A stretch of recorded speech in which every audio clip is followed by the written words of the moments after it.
Science and technology and innovation, these are indispensable in the modern economy, in the modern world.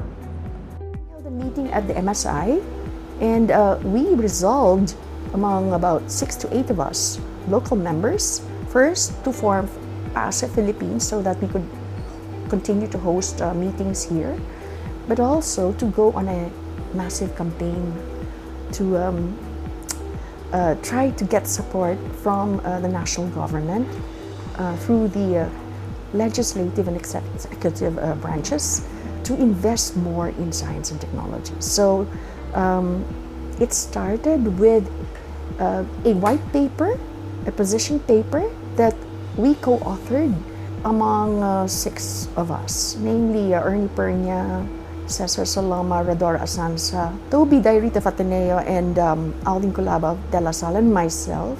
So PAASE historically, in the past 10, 20 years for sure, have been collaborating with our counterparts here in the Philippines at various universities.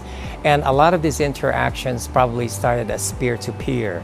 But thankfully, we have the Department of Science and Technology here in the Philippines, and they've come up with some really helpful and very impactful programs that actually enable PAASE members that are based in the United States and other parts of the world to actually come here and do extensive research and academic partnerships and collaborations. Well, I think that one of the good things that PAASE is doing is really trying to stay in touch with the researchers and the scientists here in the Philippines. So I think that is one of the good programs that they keep on supporting some of the initiatives of our researchers and scientists here in the country, trying to align also their assistance towards the plans of the Philippine government.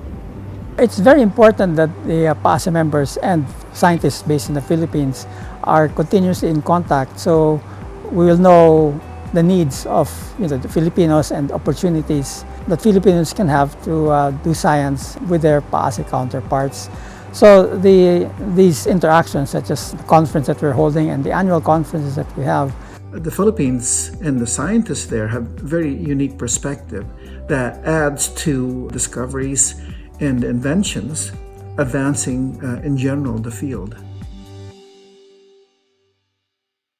These members, because they are part of an academy, it implies that they are productive. So they have publications, they have innovations, they have inventions, patents, and they have, they have an impact on society. Okay, so these are the people who can convince government, invest more in science and technology, and that was really the gist of our paper, our position paper in. And it is Ernie Pernia who said that R&D by nature is expensive and it is a public good. So it is important for the government to take the lead in investing in R&D. To increase the economic growth potential of the country, we cannot continue to just rely on traditional inputs into production as capital and labor. We also need to develop our expertise in science and technology and innovation so that we can come up with new systems, new ways of doing things. I think that science, researchers, industry, and even the government is really like an ecosystem of knowledge. So I think it doesn't really matter if you're coming from a private institution or a public institution, such as a state university. I think we all have a role to play to improve the research capabilities and scientific knowledge here in the country. I think it is about time for us to realize that one of our roles as academics, as researchers, as scientists, is to actually contribute to that global body of knowledge. And the role of this cooperation among these government agencies really is to be able to attract science and technology, global-based companies to set up shop here. And that is really key in terms of developing the science and technology innovation ecosystem in the country. Particularly because there's that deep desire. And what PAASE does and can do more of is to promote this relationship between its members. We really need to ratchet up the appreciation, the recognition of the importance of science and technology and innovation. And we are all trying to attain what we call the common good, the greater, higher, long-term good of the Filipino people.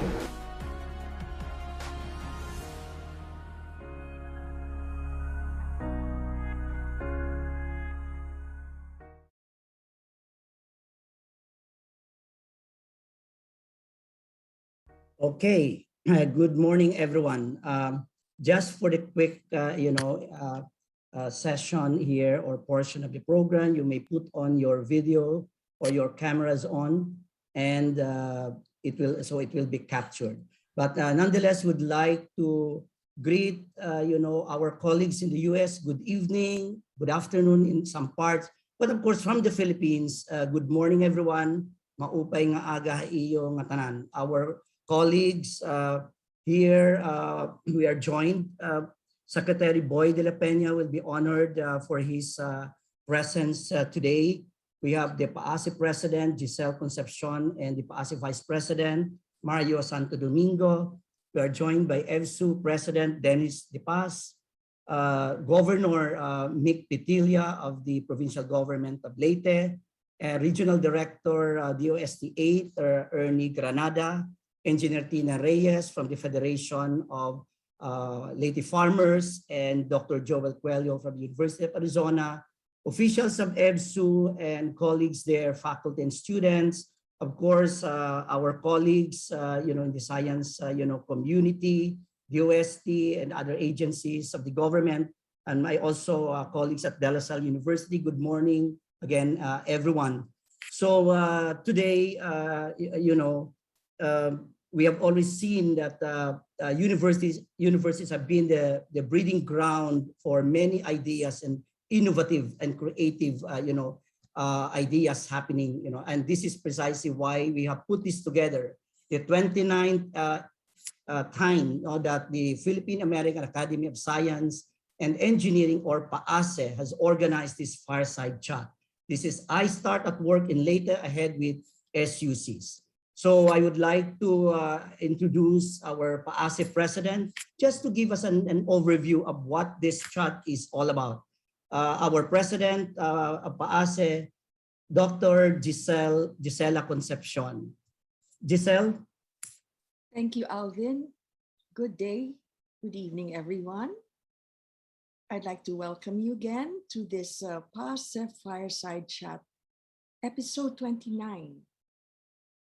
iSTART, or Innovation, Science and Technology Regional Development, work in Leyte ahead with SUCs. So we are showcasing the beautiful country of Leyte with the most talented human resources and the richest natural resources, but also ravaged by many disasters. But Leyte is leading in showcasing how government leaders at the provincial level, at the LGU level, also at the national level through the DOST, and through academe and the private sector, are making a go of it in terms of developing their agro business industries. So this is a very special day for PAASE, because PAASE's taglines are kaalaman, agham para sa bayan, and SNT volunteerism, outreach to Philippine regions. And in Leyte, we already have our two PAASE stalwarts who are helping our governor in this major endeavor.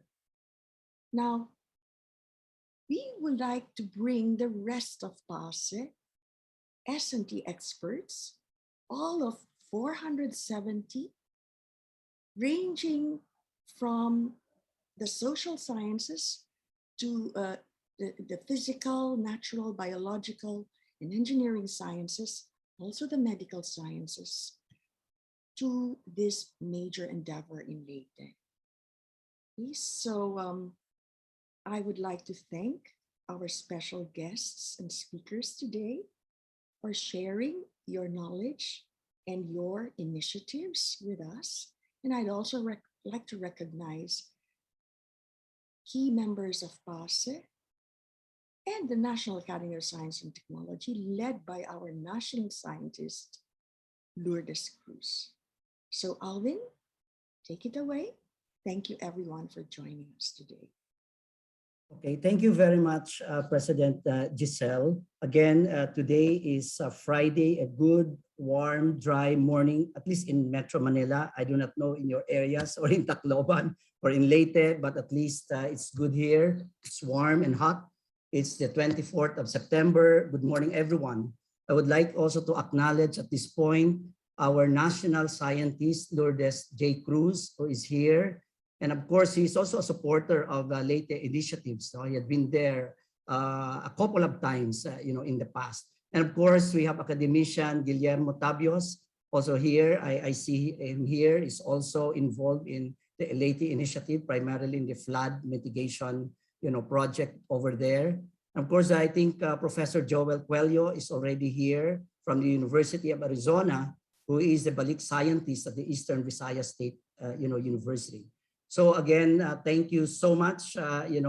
We are actually now live with the Honorable Secretary Fortunato T. de la Peña to give his message. But Secretary Boy, I'd like to just let you know that we are in full force here. President Giselle, Vice President Mario Santo Domingo, we have the President of EBSU, Dennis De Paz and his official, and the faculty, Professor Joel Cuello, national scientist Luli Cruz, of course, is here with us, academician Guillermo Tabios, in fact, Dr. Cecil Reyes is here, the regional director, of course, of Region 8 DOST, Ernesto Granada, and of course, we are honored with the presence of Governor Mick Pitilla here and Engineer Tina Reyna from the Farmers Federation Association. So ladies and gentlemen, the Honorable Secretary of the Department of Science and Technology, Fortunato T. de la Peña. Sir. Magandang umaga sa ating lahat. Unang-una ay kinagagalak kong makasama ninyo ngayong umaga para sa isang, shall we say, breakthrough or a very pioneering effort on the part of the teams of PAASE, DOST, EBSU, and all those, of course, the provincial government of Leyte. So to our esteemed guests, of course, first of all, Leyte Governor Nick Pitilla, and our EBSU president now, we have Dr. Dennis De Paz. We have, of course, our PAASE president, Giselle Concepcion, and our, shall we say, active volunteer in the person of Dr. Alvin Culaba, and also Dr. Joel Coelho from the University of Arizona. I can see Mario Santo Domingo over there. And of course, the Federation of Leyte Farmers. We have President Tina Reyna. And not to forget our own DOST Director of Region 8, Director Ernie Granada. Now, maybe I should begin by briefly stating how we started on this program. We call it iSTART. Actually, it was, shall we say, started with our analysis of the report that was done by the Planades of the School of Urban and Regional Planning of UP, wherein they have done correlation analysis as to what will be the drivers of growth in an area, particularly those that are going towards urbanization. originally, the purpose of the study which we commissioned was to have a good way of estimating the number and the cost involved in housing for our people, because we have realized that housing is a very big concern. And I was then in a committee that was reviewing the National Land Use Act, okay, which has not been passed for decades. And I thought that we can contribute through that commission study with the School of Urban and Regional Planning people. And they came out with a good identification of the drivers of growth. I will not go into them in detail, but in the analysis, we requested them to subject the different provinces of our country to an analysis as to how they rank in terms of, shall we say, the closeness to development. And there were, we requested just the top 20 countries, okay, provinces. And Leyte is one of them. I think it must be in the top 10. And so we started thinking of a program as to how science and technology can be inputted in the overall planning of the province. We know that most provinces have already their strategic plans, but we are not sure whether they have considered the science and technology side, because science and technology can help in many ways. It's not only in the space planning, okay? It's not only in the infrastructure planning, not only in the transportation system planning or the environmental protection planning or the housing planning, but even in the identification of potential areas that will attract industries who will be, hopefully, some of them are technology-based. And having had experience, even when I was undersecretary of working with the provincial government of Leyte, at that time it was still Governor Remedios Petilia, and she was very much involved in SMEs, okay? And then it was passed on to the other, I think he's the older brother of Governor Nick, who was very much into business process management business, and that involves a lot of science and technology. And so now, actually, it was Mayor Petilia who was, I think, among the first who volunteered to attend the courses that we asked the School of Urban and Regional Planning, or Planades, to conduct to orient the users, because Planades cannot do it for every province to do the analysis and planning, because the data are all within the province, particularly the planning office. And so we conducted these courses, and Leyte was one of those who volunteered to be one of the participants in the training courses. It was a series of courses, and it took at least 80 hours to complete the program with corresponding, shall we say, hands-on exercises, considering the availability of data in the provincial government.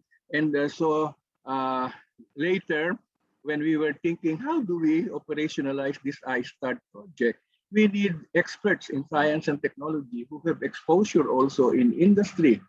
And in this particular case, EBSU was very enthusiastic about the idea. And of course, the provincial governor is the real, shall we say, anchor.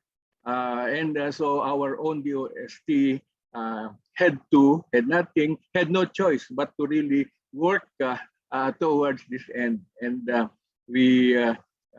was able to talk to Dr. Kulaba, who happens to be a very successful alumnus of EBSU, and willing to give back. And so that is the background. I will not elaborate anymore. I will not read my prepared speech anymore, because I think it is more important to understand the background. We really want to inject science and technology and innovation in the development process of the provinces. And I believe that it will be a very good instrument to speed up development. So maraming salamat sa inyong pagkumbida sa akin at I wish you a very productive day. I definitely would like to go to Leyte as soon as circumstances allow it. And I am pretty sure that the province of Leyte will be one of the most successful among the 20 that was identified by Planades. Marami pong salamat. Magandang umaga muli. Thank you very much, Honorable Secretary Boy de la Peña, for your really inspiring, message. And I think this will really drum up our discussion and conversation for this morning. Thank you so much, and you are most welcome to join us anytime during our time this morning. I would like to acknowledge, of course, the presence of many of our colleagues from PAASE and National Academy of Science and Technology. I have seen here corresponding member of NAST, Al Serafica, who is wanting also to visit Leyte soon. I will take you there, Al. Academician Sean Raimundo, I know she has a lot of ideas that he can share with us, and PAASE board member and from UPLB, Ino Lansigan here. And of course, I've seen also Dr. Marla Redillas of LaSalle, who is actually actively involved in our initiative there. So at this point, ladies and gentlemen, as I have mentioned earlier, many of our ideas and creative minds emanate from universities. And today, would like to hear from the president of the Eastern Visayas State University in Tacloban City, President Dr. Dennis C. Dipas, for his presentation. Thank you. Thank you, Sir Alvin. My respect and morning greetings to our Honorable Secretary of the Department of Science and Technology, Secretary Fortunato T. de la Peña, our Honorable Governor of the Province of Leyte, Honorable Leopoldo Dominico L. Petilla, our President of PAASE, Dr. Gisela P. Concepcion, and to everyone, good morning. Good morning. So with the launching of DOST's iSTART program, the university, or the Eastern Visayas State University, conceived of this novel project we call the Intelligent Green Box project as our humble contribution to promote innovation, science, and technology in the region. From a larger perspective, this project aims to promote sustainability via resilient farming system intended for promising SMEs in vulnerable communities. So with that, I have here a very brief presentation. So please watch. Thank you. During pre-Yolanda situation, economy was doing well, but Yolanda happened in the year 2013. So 7 to 8 years ago, Leyte was devastated by Typhoon Haiyan, or locally known as Typhoon Yolanda. We were on ground zero, affecting all sectors, including education, infrastructure, economy, among others. With the government's aid coming in for people, the economy was still in a slump. So in order to help spur the economic recovery, the academe responded, and Eastern Visayas State University, along with SUCs in the region and other private institutions, responded to the need through our research and development initiatives. EBSO is situated at the very heart of Eastern Visayas, the Tacloban City. Among our flagship programs are engineering and architecture. We have 5 external campuses. They offer agri-fisheries, industrial, and technical vocational programs. The university is the home of EV-Shared, a consortium of SUCs in the region that focuses on providing relevant industry, energy, and emerging technology researches, and I am currently sitting as the Board of Director Chair. In Eastern Visayas region, we are always visited by strong and disruptive typhoons, so one of which is Yolanda. These typhoons destroy farms and fields, affecting our produce. Given the situation, we see the need to come up with resilient, typhoon or disaster-proof agricultural products for the food security of the region. iSTART is a DOST project involving EBSU, Province of Leyte, and DLSU's Center for Engineering and Sustainable Development Research. iSTART is a priority project of the provincial government through Governor Mick Pitilla, which is primarily aimed to accelerate the economy of the region through agriculture, so much suitable for the region. Through iSTART, the university responded through the adoption of the Intelligent Green Box project of Balik scientist Dr. Coelho. We have teamed up with the UST and the province of Leyte for the development of Intelligent Green Box, or IGB, technology, which aims to optimize indoor farming technology suited to the condition of Region 8 and allow growing of high-valued and resilient crops in a climate-controlled environment. EBSU is committed to give 1.2 million for this project. The bioimagineering team of the university is involved in the design of this project, and the technology is now being extended and deployed to Department of Agriculture and farmer groups in Leyte. Following this progress, in the future, Eastern Visayas region will be producing typhoon-proof and resilient crops and produce which will not be affected by these calamities that frequent our region. Also, because of these typhoon occurrences, massive flooding in towns and municipalities is a common situation here. Under the iSTART program, one collaboration of EBSU with the UST and LGU of Palo was to address this perennial problem in flooding. We are currently working on the comprehensive analysis of this flooding problem so we can recommend and implement long-term solutions. Our engineers and some students in the university are involved in this project. Also, the university is the home of the EVFIC, or the Eastern Visayas Food Innovation Center. The facility has been producing products for commercialization to help the local industries in the region. In the production, we are using locally sourced materials such as the taro or gabi and the mayahini. The mayahini is a product made of little seashells found on muddy shores called in Samar as mahayini and in Leyte as barinday. The vacuum-dried product of FIC can be used as a secondary material in culinary and substitute of meat in various Filipino dishes. The production of EVFIC has helped provide job opportunities and create employment for many of our people.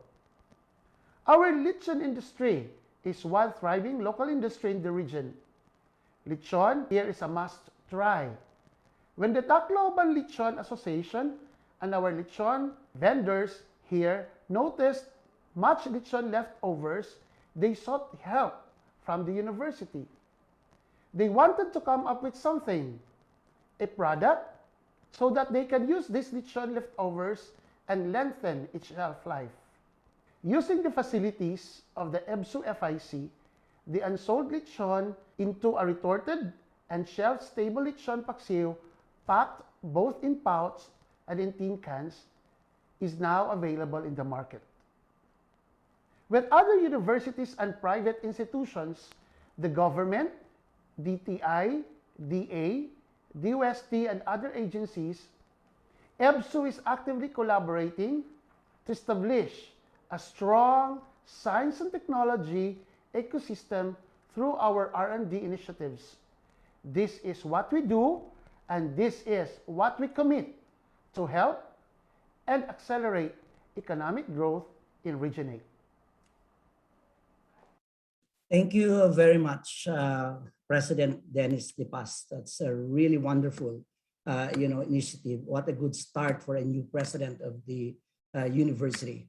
Again, we can now start our conversation I'm Alvin Colaba of PAASE and DLSU. I will be hosting along with my co-host, Dr. Giselle Concepcion here. So we may request all our conversants or members of the panel, to put on your cameras, but the rest you may, if you want, to do that. Okay, we welcome you. And for questions, just write them on the chat box. Now, let me call on Governor Mick. What can you say about what Secretary Boy de la Peña was telling about, that Leyte was mentioned as one among the top growth provinces, and how the iSTART is actually moving in Leyte. Governor Mick.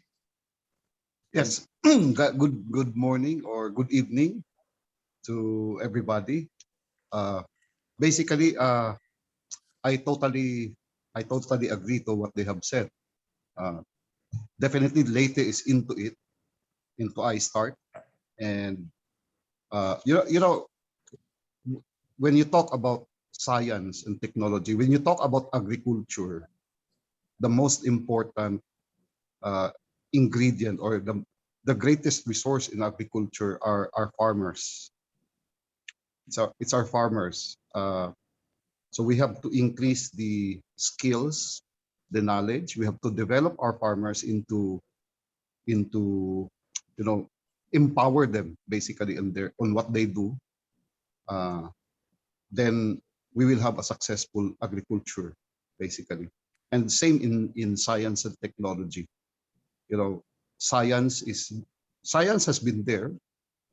So the question now is how much we can absorb, how much our scientists, how much our farmers can absorb science and use that in their endeavor basically. So in Leyte, when we develop agriculture, we develop people, we develop farmers, and ironically, the most excited people, we have 410 farmers associations, community-based farmers associations all over the province of Leyte, including Engineer Tina Reyna's group,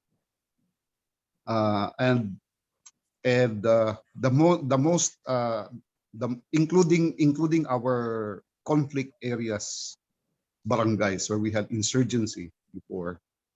But ironically, the most excited farmers are the former rebels. So we turned them into farmers. So it was a big challenge. But once they start producing, they start putting down their arms. Yeah, and then now, to cut the long story short, we want to increase to up the level of their skills in agriculture, and this is through science and technology basically. That's is to modernize the agriculture basically, especially that we have to adapt to the kind of weather that we have, to adapt in a lot of things, like even politics. Our local politics could be fierce sometimes. So we have to have an agriculture that is politics proof, or it's weather proof, sometimes and friendly to the environment. We have to continue to protect the environment, and that can be done if we have farmers who are really who have the skills. So now that I'm glad that we have PAASE here, helping with the technical things, and that's why I got excited with Secretary de la Peña's program of iStart. That's why we just have to come in and then incorporate it into our provincial development. And I think we're making headways in that area, in a lot of areas. For example, thanks to iStart also with Alvin, I think we are developing a software, like it's like Amazon software, but the ones who will sell their products there are the farmers, and we have friends who buys their products, and we can use that application. But again, that is still on the works, on the training, something like that. So that's again very important to our farmers. So again, thank you sa PAASE for being involved for the development of our country. Thank you very much, Governor Nick. That is a very compelling statement, really. And it's up to us now, the science community, to respond, that what, the province, the local government really needs, and how, science, technology, and innovation can really push and accelerate, development. And I think this is what I want to ask our Regional Director, Ernie Granada. iSTART was very new, and you are also new to your position, I remember, and yet the first one to accept the challenge of the Department of Science and Technology to push this program in the province of Leyte. So tell us about it, Ernie. Thank you. Thank you, Dr. Alvin. But first, may I extend my respect and pleasant morning greetings to the PAASE President, Gisela Concepcion, to the Region 8 RDC Chairperson, and also the Leyte Governor, Honorable Leopoldo Domenico Pitilla, other officials of PAASE, Dr. Dennis Dipas, President of EBSO, and everyone in attendance. Magandang umaga po sa ating lahat. Yes, that's correct, Doc Alvin. I-continue ko na lang yung background information ni Secretary. So, among the 20 provinces which were identified as the new growth areas, as mentioned, Leyte province was one among that 20. And at the DOST National Office, it was decided not to implement in one time all these 20 new growth provinces. So nag-pick out lang muna ng four pilot provinces, one in Region 1, one in Region 5, ours in Region 8, which is Leyte, and Nicaraga. So we are fortunate enough that we were included in the 4 pilot areas. Kasi the implementation of the other provinces on this iSTART program will depend on the model that will be made by these pilot provinces. So it is correct, Dr. Colaba is correct that we were new to the project, and I was new at being at the helm of the estate. So we were fortunate enough that kasi ang iSTART, there is an involvement of researcher, scientists, and engineers. So we were fortunate enough that Dr. Colaba volunteered as our S&T volunteer expert for this particular iSTART program. So, and also we were fortunate, sabi nga ni Secretary kanina, EBSO was very appreciative of this program, and also the province of Leyte. The province of Leyte, mayroon silang programa, the Leyte Economics program, yun ya, which give importance to the people, and in the case of agriculture, yung farmers yun. So we did not started from scratch or from zero, because we inventoried what were the ongoing S&T interventions, particularly in the province of Leyte. Kaya we identified sa EBSO, sa Eastern Visayas State University, there was an existing, the EBSO got the Balik Scientist Award which the Balik Scientist awardee Joel Coelho, the Professor Biosystems Engineering of the University of Arizona, was the one awarded, and this is he was pushing for the adoption of the intelligent green box. Another existing S&T intervention at EBSO is the R&D leader in the person of Dr. Argel Bandala, and this is about the enhancement of capabilities, research and development capabilities of the faculty, students, and non-faculties in the university. Another is that, as mentioned by President Dr. Dennis Dipas, we have already the existing Food Innovation Center in the university. So putting this together, we also acknowledge na hindi kaya ng DOST alone to implement the iSTART. So we solicited the collaboration and commitment of the other agencies such as DTI, Department of Agriculture, Department of Public Works and Highways, and other national government agencies. Not only this, we also solicited the collaboration of the private non-government organization, just as like the group of Engineer Martina Reyna, the Farmers Association in Leyte, and also the Leyte Compact Farming Association in Villa Consuelo, Haru, Leyte.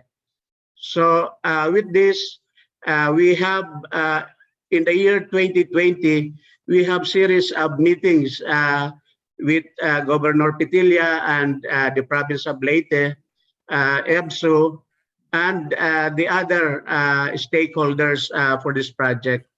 So as an accomplishment in the year 2020, we have installed the IGB research station at the Eastern Visayas State University, in which the container was donated by the province of Leyte through Governor Pitilla, and the personnel who operated this IGB research station was the bioengineering of the Leyte of the Eastern Visayas State University. So after having the research station of IGB was installed in the university, we also envisioned to have a pilot unit of this unit, of this IGB. So as in the last few days, the pilot unit was already installed at the La Granja de Reina farm, the farm of Engineer Martina Reyes. This is a pilot unit, not a research station, but a pilot unit in which all the parameters which will be taken from this pilot unit will be used for the eventual commercialization of these IGB units. And we thank the good Governor Domenico Pitilla that he committed to have deployed one unit each of this IGB once it will be found feasible and viable for the local governments in the province of Leyte.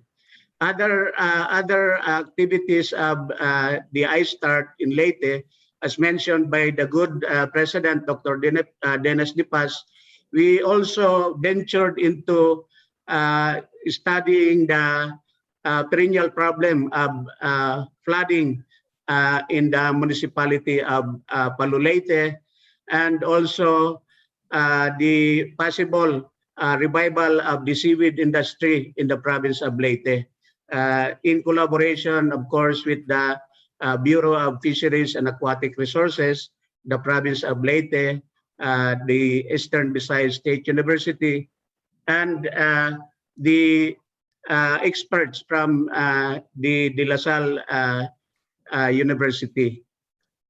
Sila Dr. Marla ang tumutulong dito. Another accomplishment is we have already infused the STI ecosystem in the provincial development plan of the province of Leyte.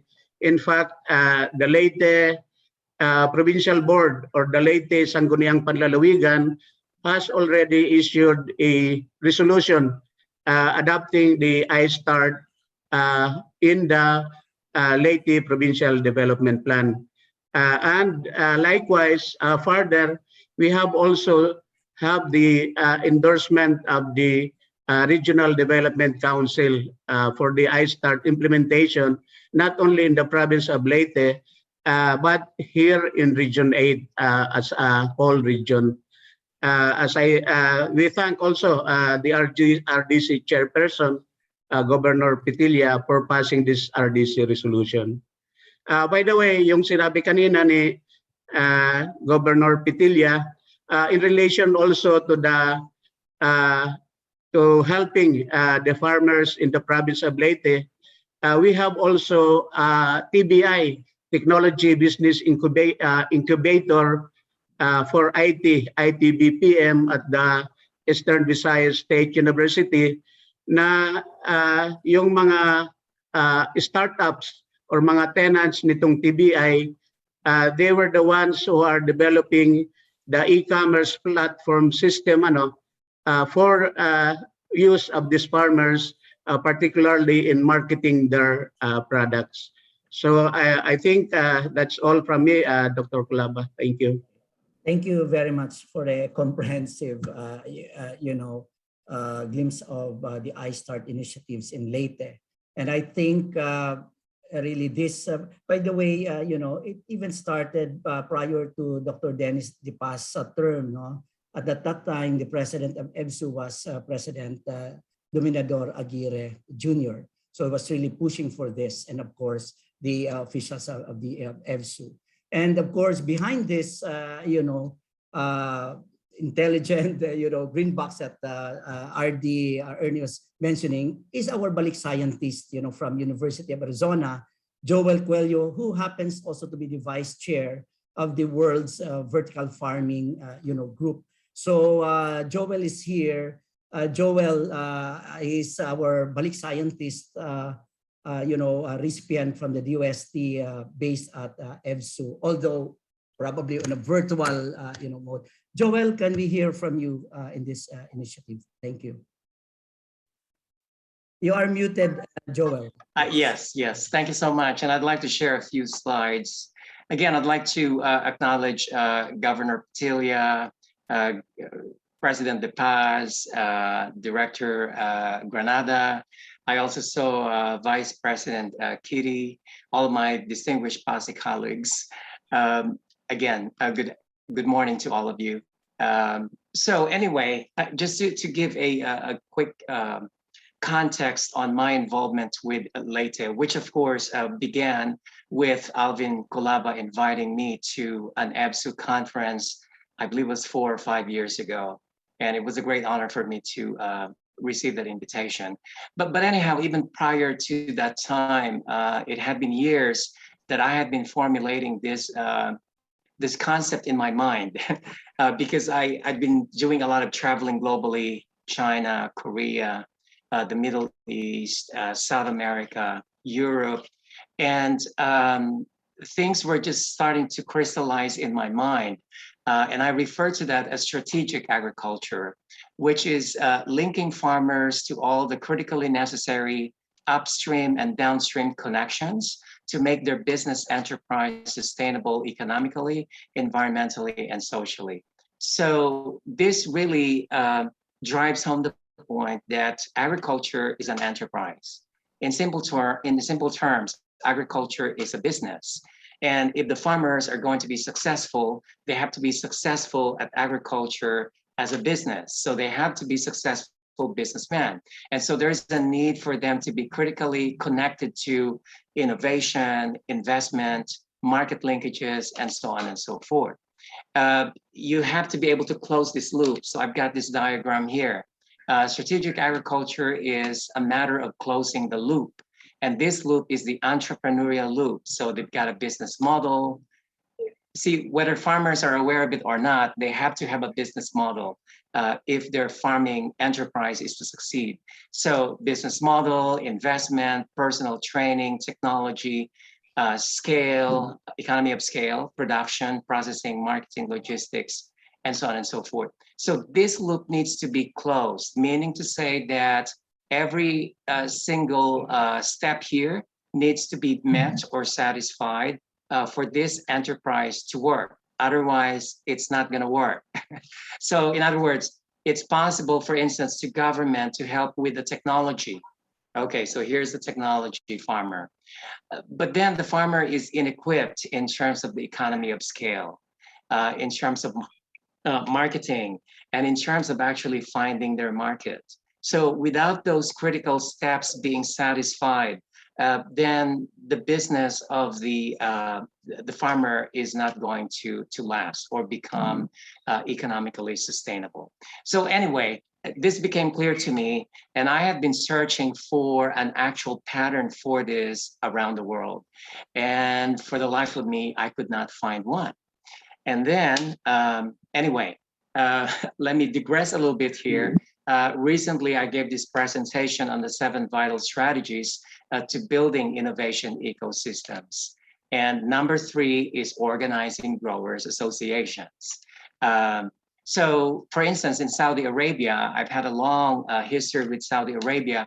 A colleague of mine and I had the opportunity to communicate directly with the farmers in the countryside in Saudi Arabia, as this picture shows. So they have a number of challenges, but one thing that was going for the Saudi Arabian farmers is that they are organized.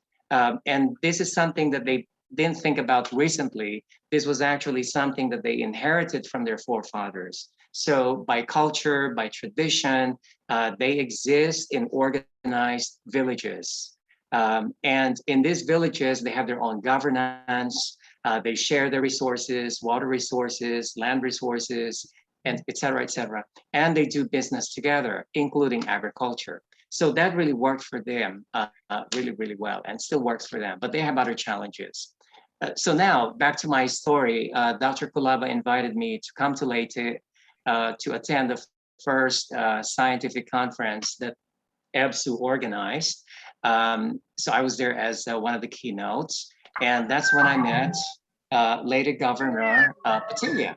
And I was not expecting it at all. I wasn't looking for a pattern in the Philippines, but it was through my conversation with him that I realized that he's been doing strategic agriculture. That's when he related to me the story that he had been organizing farmers associations that are community-based. And as he mentioned recently, there are now about 410 farmers associations all over Leyte. And so that really caught my attention, and that really struck me. So for instance, one example is Villa Consuelo Farmers Associations. These were even former, rebels, but now they're really well organized, and so on and so forth. So, and of course, La Granja Farmers Associations, and greetings to Tina. The key here is that what the governor did was basically going back to strategic agriculture. So he had the farmers, and the focus is the people, the farmers themselves, developing them. And so that included the personal training. So that means that providing them with the technology training that is necessary. In this case, the skills that they need to be able to grow high value crops or produce. And then they connected them with the technology. And then they organized them into farmers associations so that they could compete and they could have the economy of scale. And then he connected them with the market, such as, McDonald's, I believe, and Jollibee. So now they have this contract production agreement with these markets. So what Governor Petilia helped the farmers with is to assemble this loop and to close this entrepreneurial loop for these farmers associations. So it's not surprising that they succeeded. And now a lot of them really are sensational successes. And that attracted more, as he told me, a lot of the rebels to surrender to the government and become part of these growers associations. So anyway, back to the vital strategies. Number 5, establishing linkage to markets, which again, Governor Petilia assisted the farmers with. So back in Saudi Arabia, for instance, for the longest time, for decades, the government of Saudi Arabia were subsidizing the farmers in their growing grains, like wheat. Which was a really, really bad idea because wheat is a water-intensive crop. And so they realized that they were depleting their groundwater fast. And so they had to stop that. The government started forbidding the farmers from growing wheat. And so now, all of a sudden, the farmers no longer were receiving subsidies and they were at a loss. So suddenly they realized that they have to compete not only against other farmers in other places in Saudi Arabia, but now because we're in a global market, they have to compete with the rest of the world. So it was a rude awakening for them. But back to Leyte, again, this is a wonderful example because Governor Petilia helped the farmers associations to be connected with the market. So again, he worked on closing that entrepreneurial loop. And that is why it really works beautifully for a lot of these growers associations or farmers associations. And now that I'm interacting with the Department of Agriculture, where they are initiating the urban agriculture program in the country, and they're planning on starting to pilot this, again, I'm strongly recommending to them the lesson that I learned from Leyte, and that is to organize a community-based growers association. So that again, it's not gonna be household-based, which is really tiny and small, and they cannot compete economically, but they'll be able to compete more meaningfully because they'll be able to achieve the economy of scale. And of course, I introduced the director of this program, Glenn, to Governor Petilia, and he's requesting actually Governor Petilia for a follow-up meeting, but we'll talk about that later. So it's been very rewarding to me professionally and personally, really to have been connected with Leyte.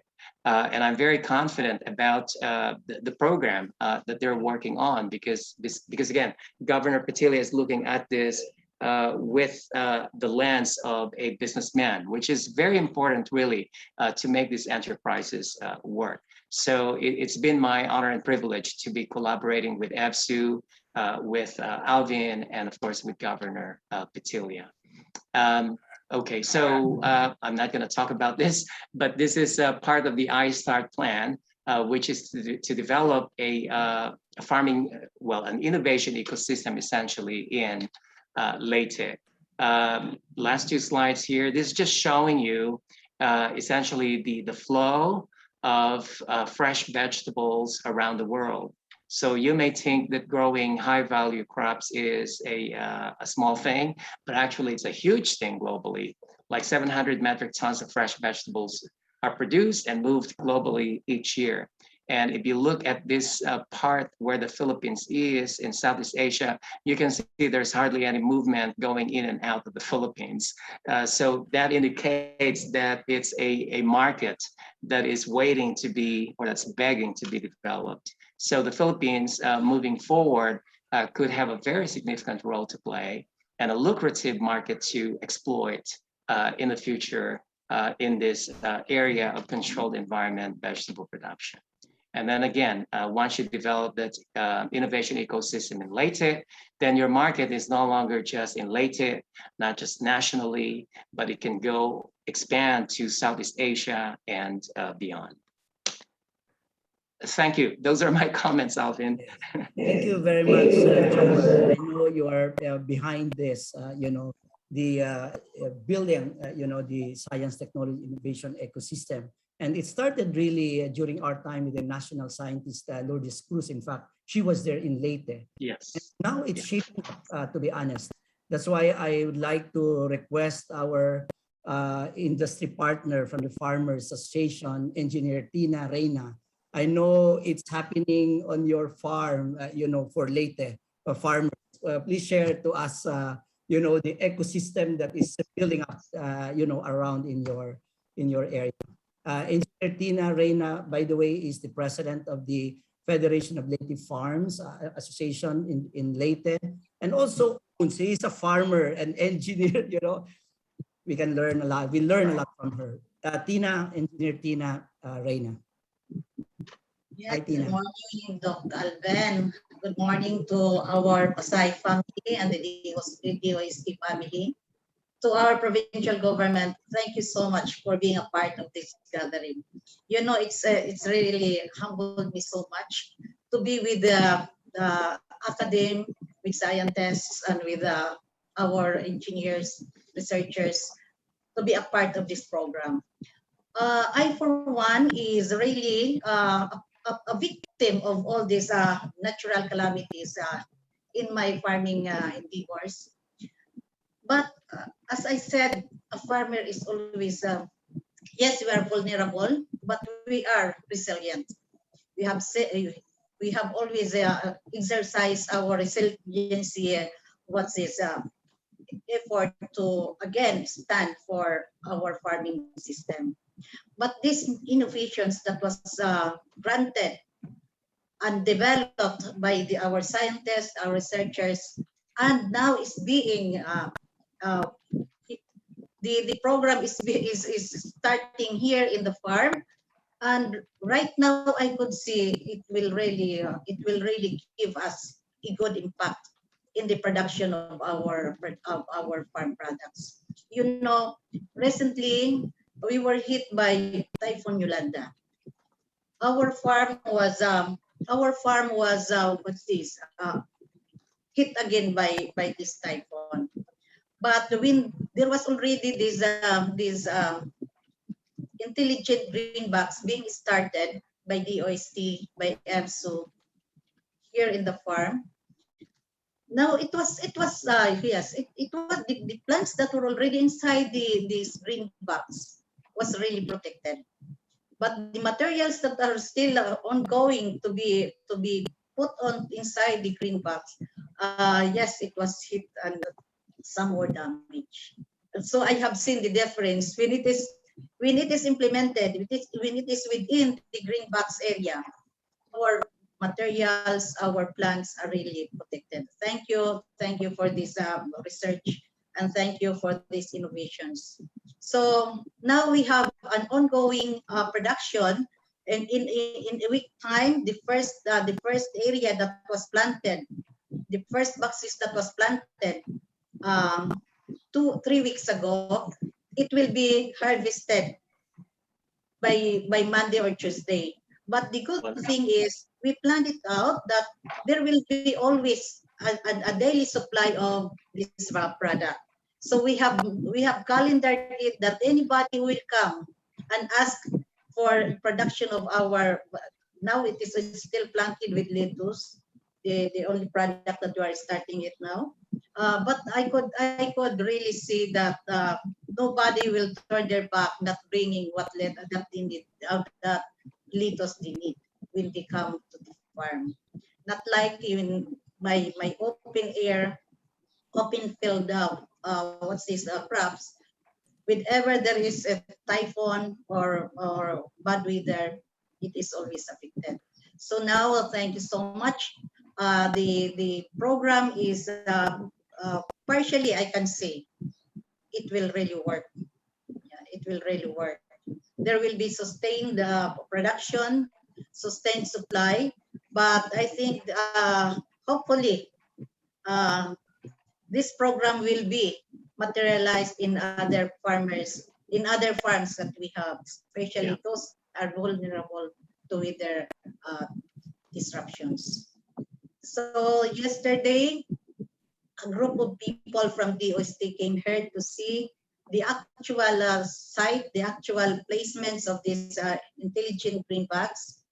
I think there is they were asking how this will work, what are the materials that they have used, and by their faces, I think they were satisfied what they have seen and what was there that was given to them, all the necessary data, materials, and the ideas, the technology was open up to those people from the OST who came here yesterday.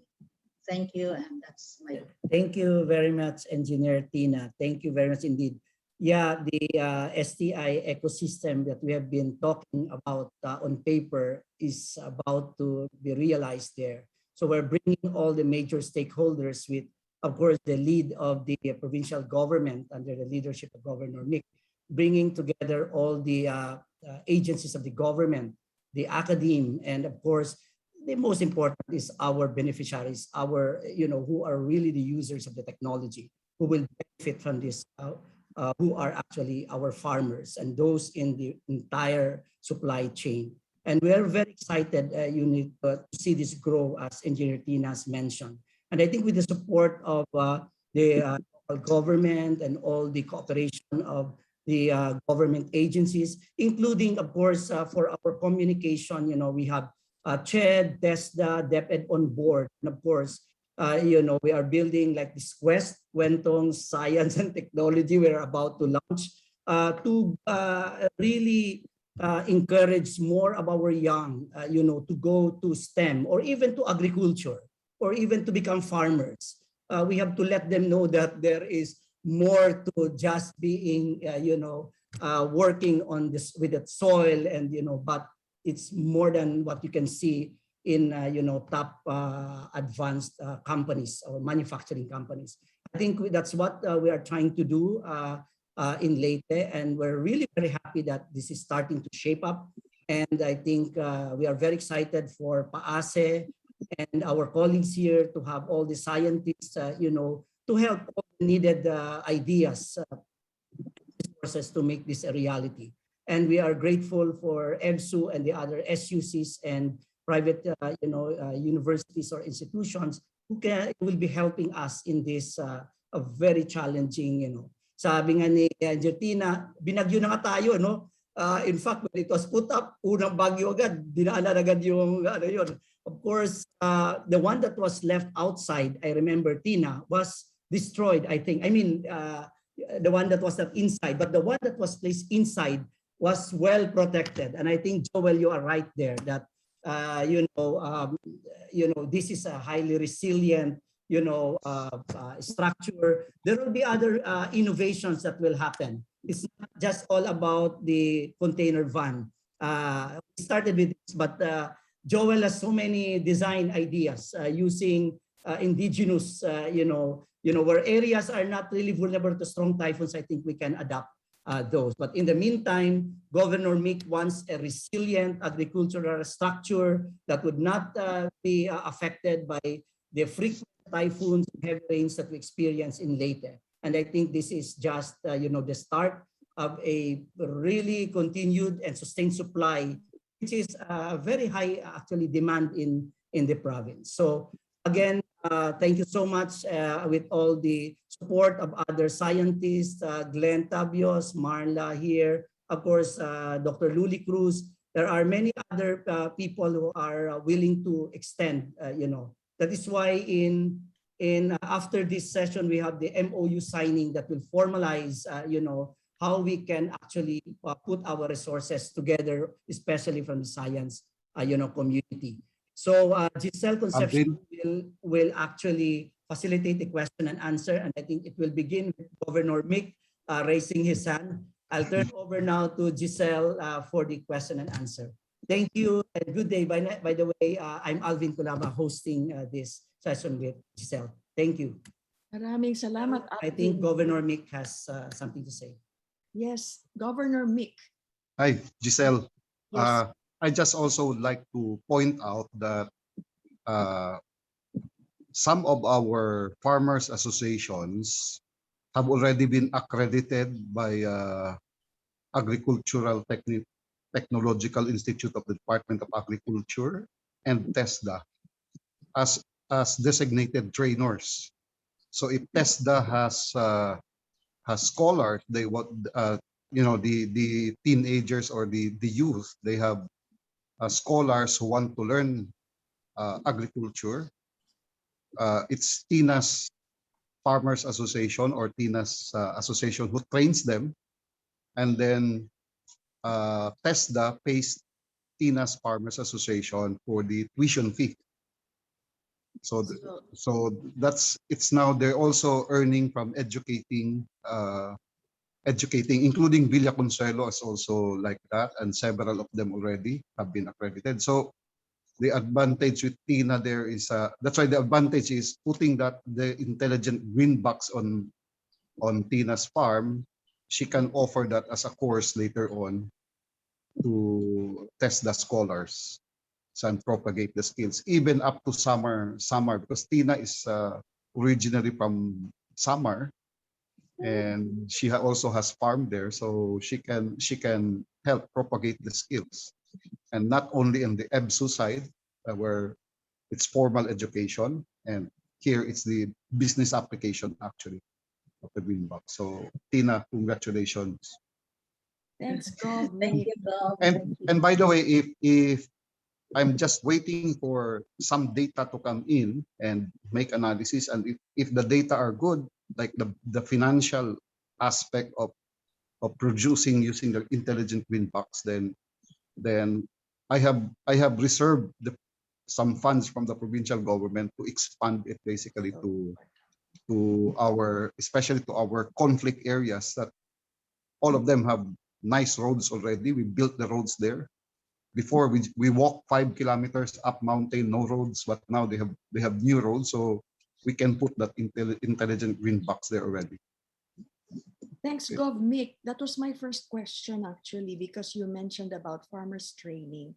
So we would like to augment the training of TINA with maybe online courses provided by, developed by PAASE members.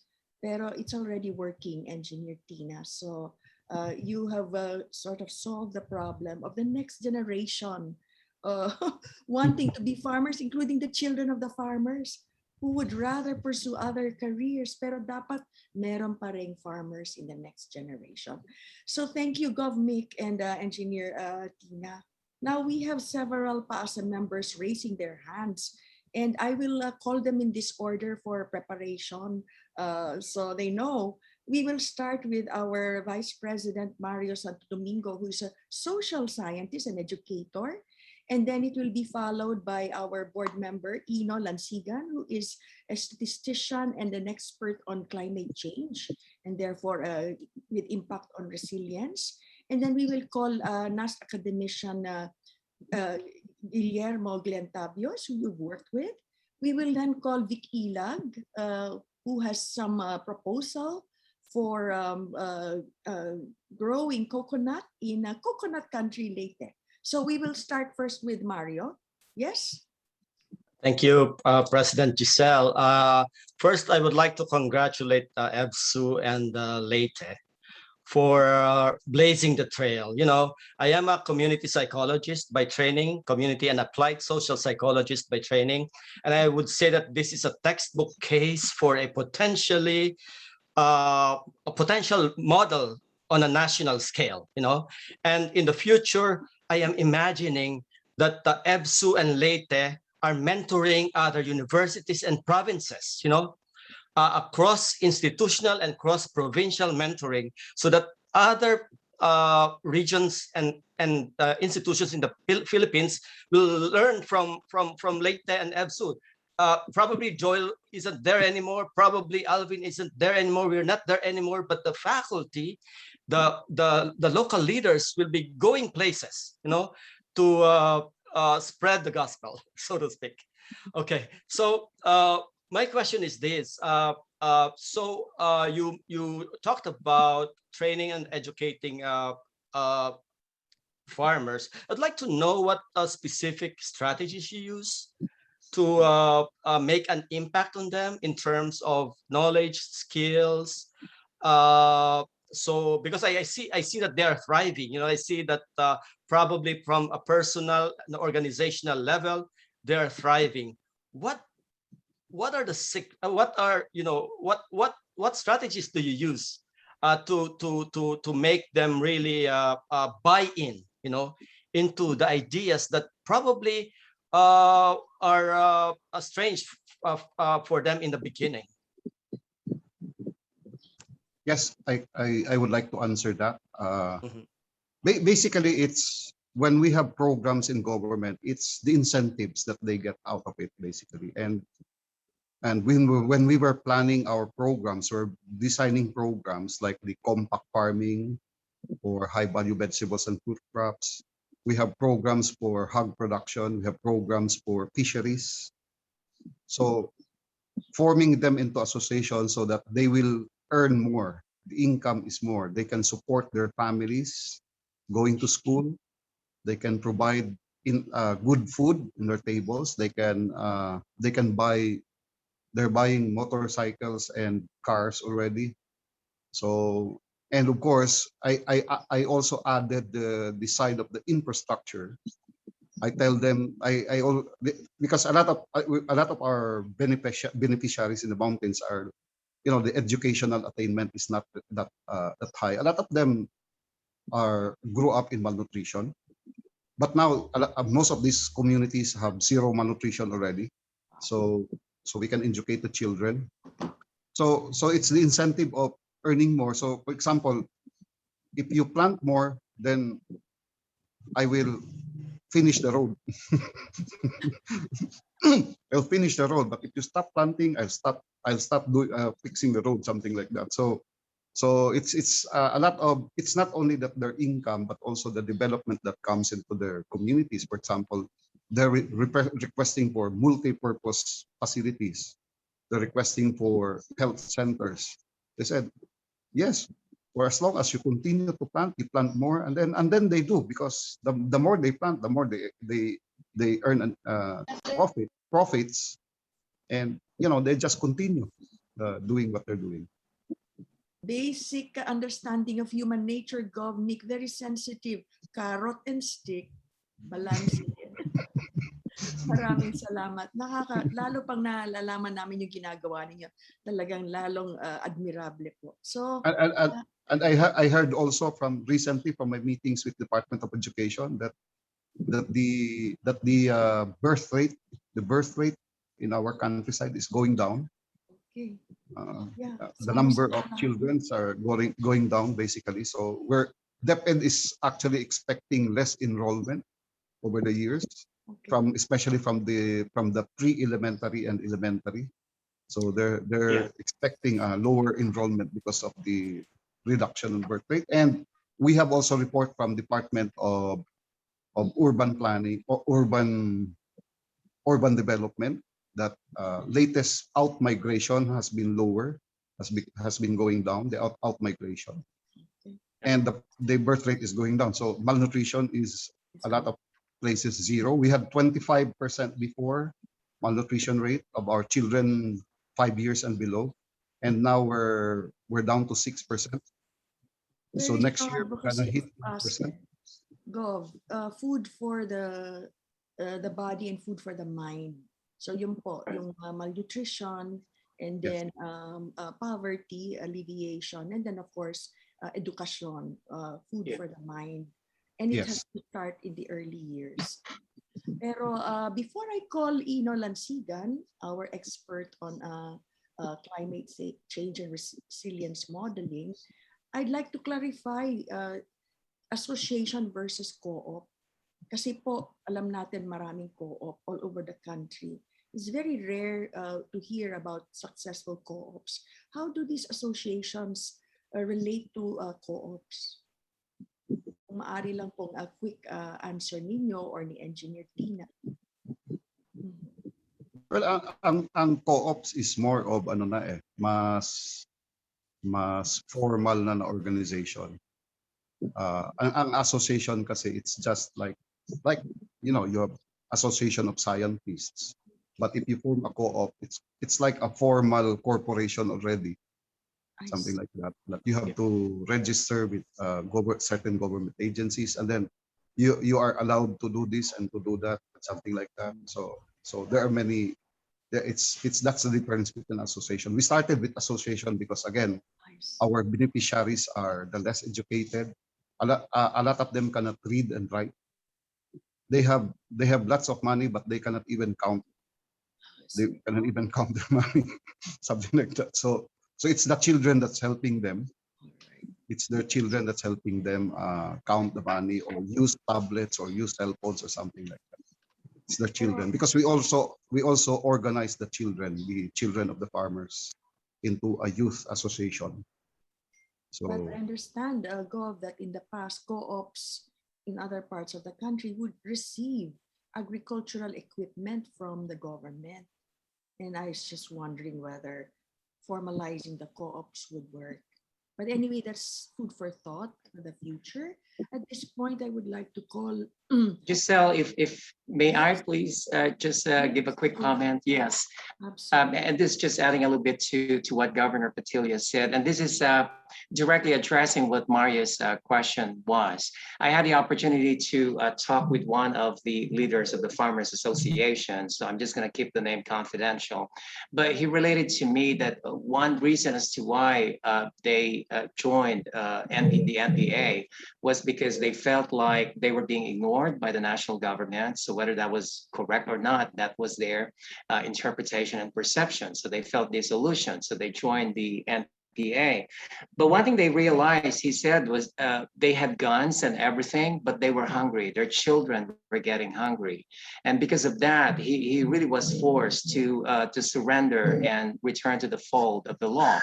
And so one thing led to the other, and Governor Dominic, he again organized them into farmers associations.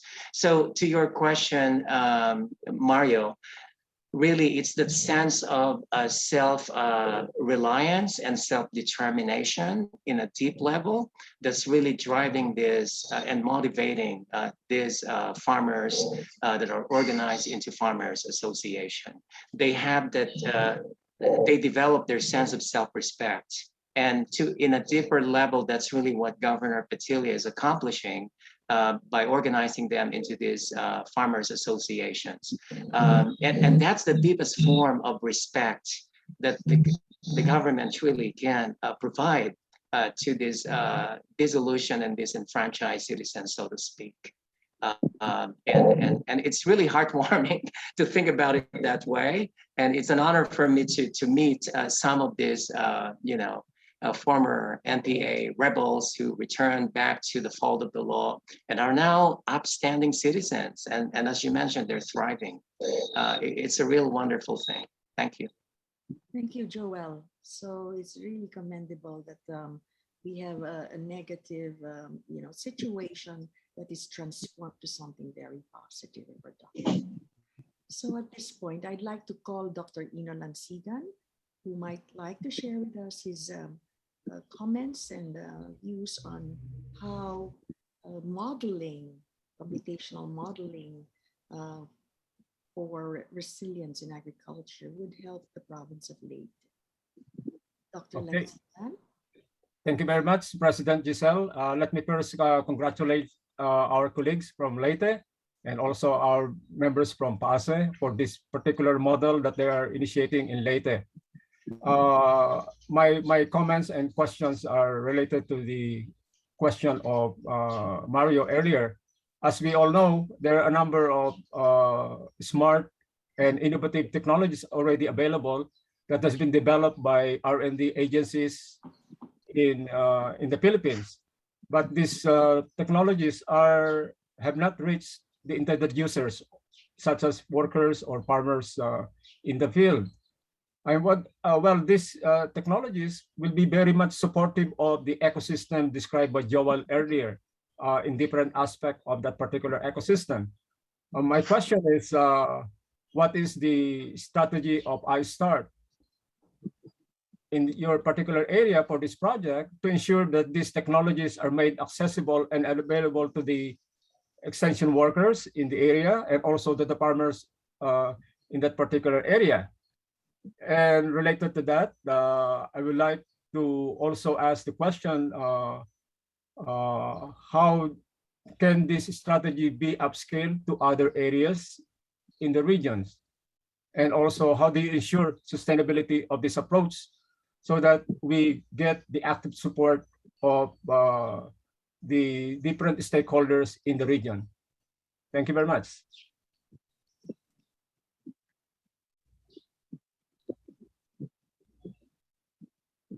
Maybe R.D. Ernie and Governor.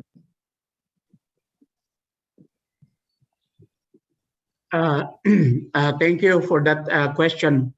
As I mentioned earlier, we are 4 pilot regions for the implementation of this iSTART program.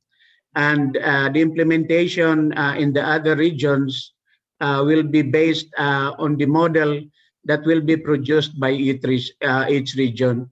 Here in the province of Leyte, as I said, we are very fortunate enough that we have a very supportive local government, provincial local government unit, and also the presence of a scientist, a researcher, scientist, and engineer in the person of Dr. Kulaba, and also a very committed state university, the Eastern Visayas State University.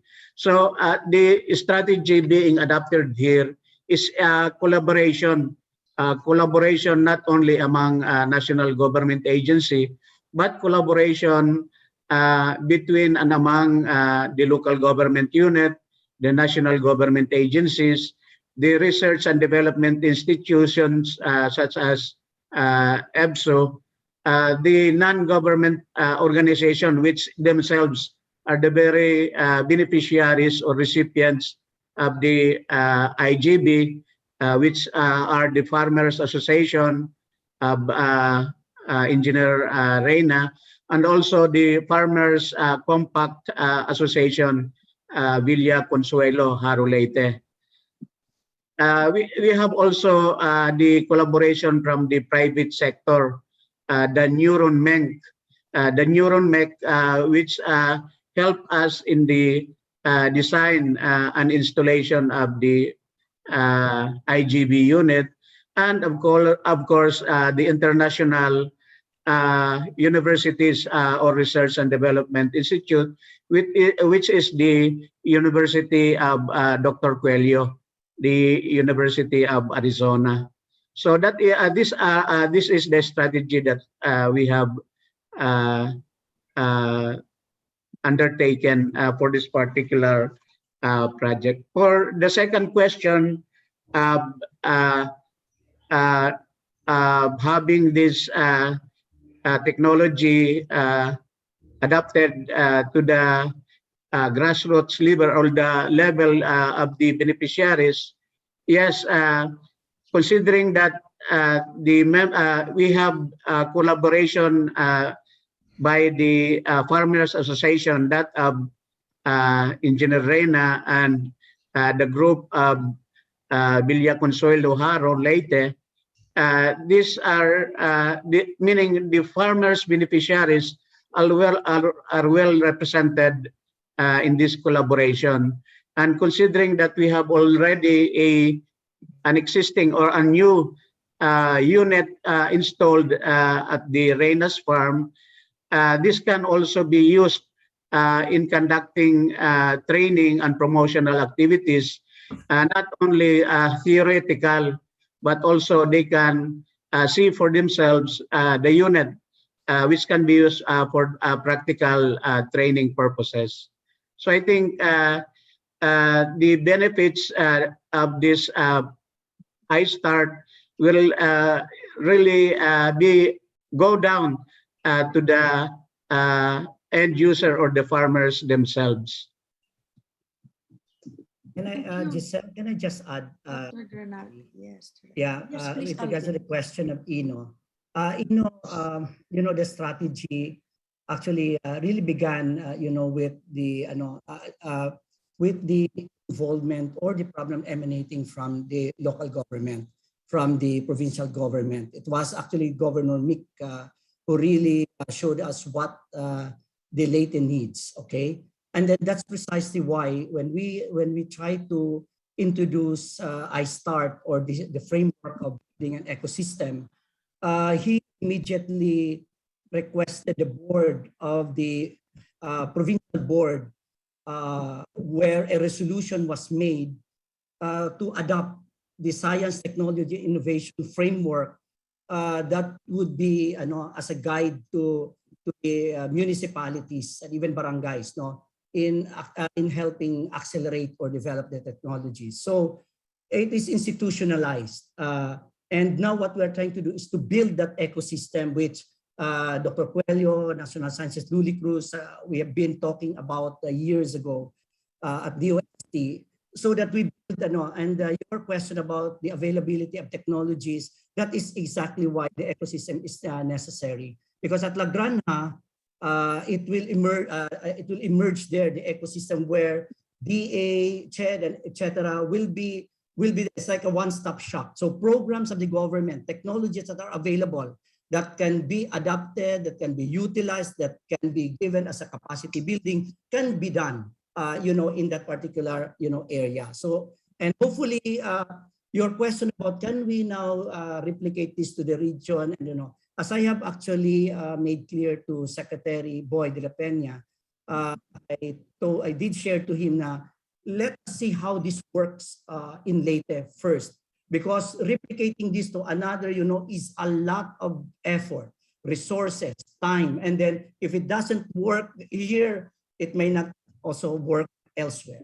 So we have to make sure that what we have, we are trying everything. Actually, we are testing every, the commitments of government agencies. Can they give fund? The commitment of the state universities, can they give the faculty, can they have the students, something like that. You have to test the commitments of many, otherwise it will only be, again, good at the start, but will never, So here, the commitments of the provincial government, local government, the agencies of the government in the region, or, in the province, the state universities, the farmers, the industry recipients, we have to build them as really an ecosystem, seamless.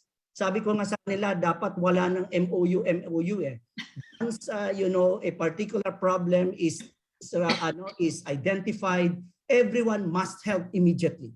And this is why we want PAASE to be on board, so that PAASE would know that there is such, initiatives going on in Leyte, for example, and maybe elsewhere in the country. And PAASE should not even wait for an MOU or what, just go, just come and tell us what technology. So, what are those agricultural technologies you can share to Leyte and to Governor Mick?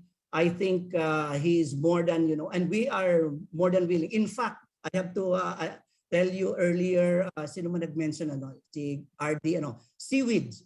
I'm not a marine scientist, Giselle, Yeah, but it will. I have nothing to do with seaweeds, but certainly as an engineer, I have developed seaweed dryer, Dr. Coelho, we are ready to deploy. But we want to revive the seaweed industry in Leyte. It's dying. It actually is probably, and there's a big Karajinan industry there. We need your help. That's why we have Dr. Luli Cruz, academician Montaño, maybe national scientist Trono, and we will be building a seaweeds research team in EBSU Carigara, one of their campuses.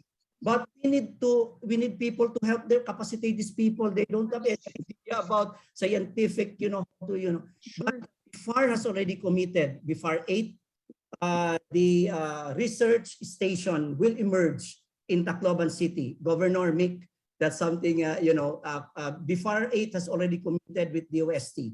So the monitoring of the seaweeds and the environment, water, etc., will be there, and a biosensor thing, will also develop. So we are ready to, like in the case of flooding, Dr. Tabio, Dr. Redillas are on board. So they give all the ideas to Mayor Petilla of Palo Leyte, how to solve it.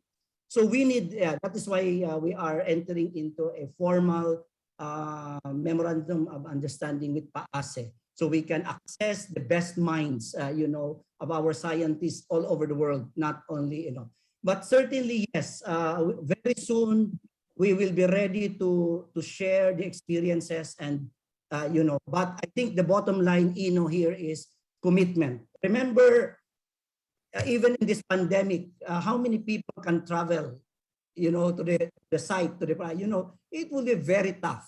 So if we have people who are committed to do that, to just go out of there, I think this will work. I think we have no problems with ideas.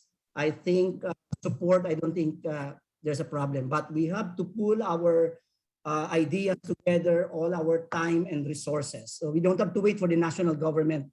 To be honest, I would have to admit, there is no funds given by the national government here.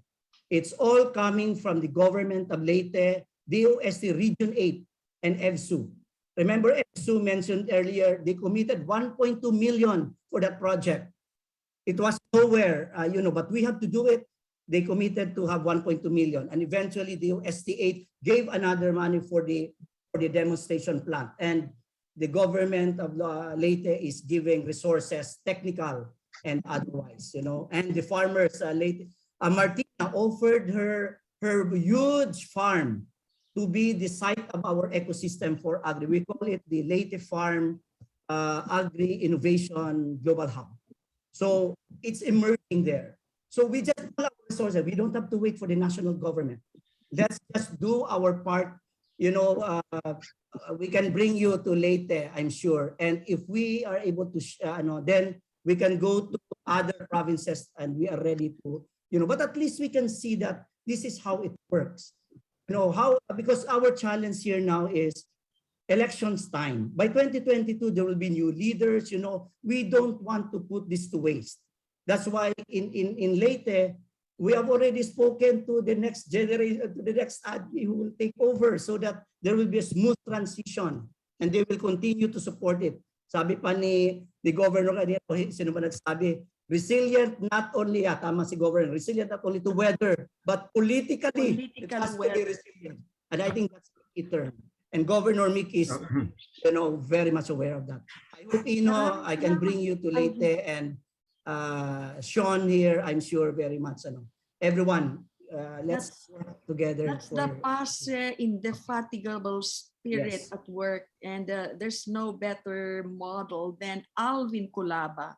Maraming salamat, Alvin. Thank you very much, Alvin. Thank you. But I also want to say thank you it's to our DOST Regional Director Granada for laying out the framework of iSTART and making it work. Talagang nag-start na yung engine natin, Director Granada.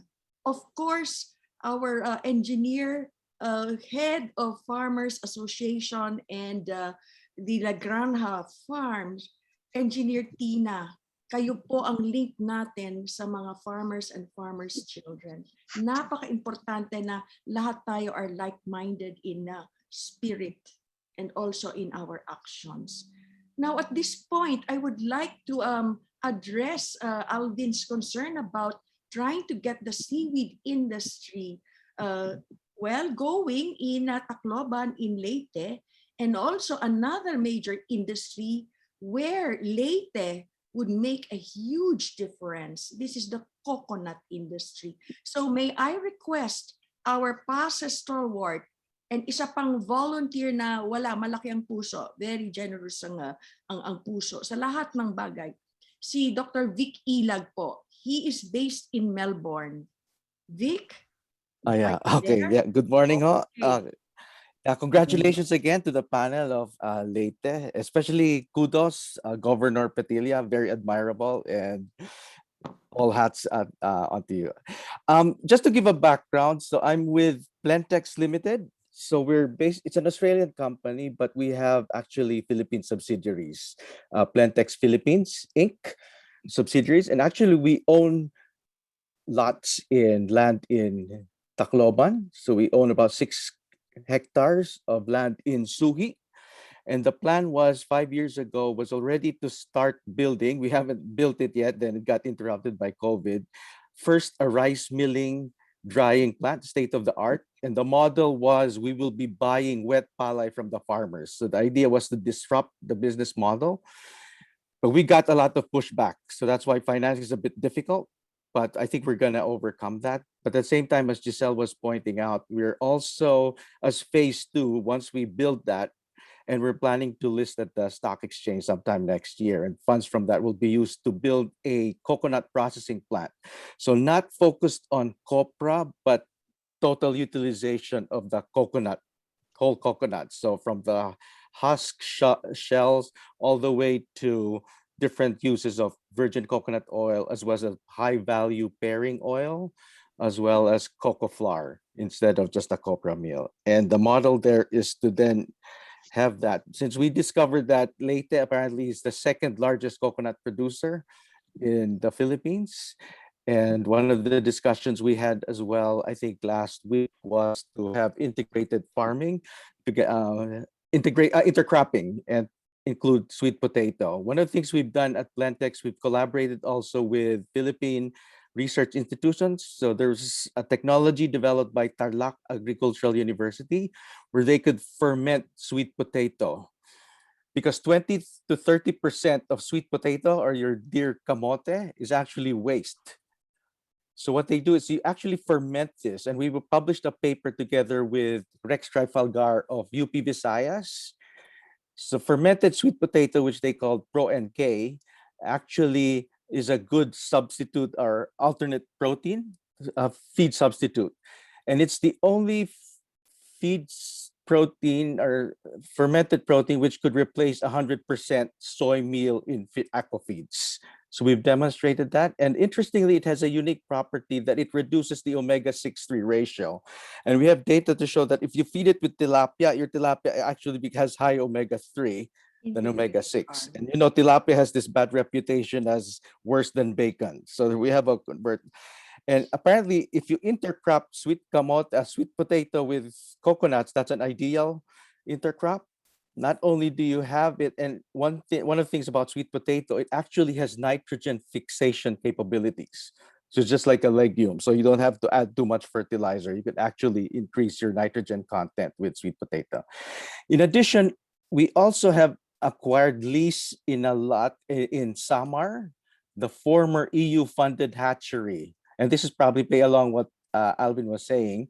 So we refurbished that, and the idea was to build a hatchery. And one of the things we have done is we collaborated with Professor Trono, and we had assigned an MOU with Marine Science Institute, or the foundation as well, is to culture Haliminia, red algae. So we're building a hatchery, and together with Coke Montano, actually, a hatchery in Samar. And one of the things with our colleagues here in Australia, the South Australian Research Development Institute, one of the nice things, or the beauty of the San Juanico Strait, is where the South China Sea and the Pacific Ocean merge. Is actually a very fertile area. That's the region where you want to grow seaweeds. So one of the things we're interested as well here at Plantex is, you probably heard, there's IP on Asparagopsis developed by CSIRO here, that if you feed this seaweed extract to cattle, you actually reduce emissions by 90%. So as you probably heard, 57% of emissions actually come from cattle, from beef cattle or even dairy cattle. So by growing seaweeds, which could be used as feeds, you could actually reduce that emissions as much as 90%. So these are projects we're involved in. So one of the things we probably would like to ask, one of the things we're having problems with the Philippines is bureaucracy. And after hearing the conversation handed with your proactive role, Governor Petilla, is there a way we can, Plantex could be linked with you so we could accelerate and work hand in hand? So it's not really quite part of iSTART, but probably a way we could be part of iSTART, at least Plantex. It should be part of iSTART, Vic, because international STI ecosystem is the model that Joel has been espousing all this time. So, wow, can you imagine foreign companies locating in Leyte, Gov. Petilla? Yes, we're already located, by the way. Yeah, so we're ready. Yeah. And even more for Great, coconut. I think it's good if we can, if we can sit down and see also Okay. the pros and cons. For example, the hatchery you mentioned, I think that's for tilapia, right? Oh, no. So right now we're actually thinking of the seaweeds as well.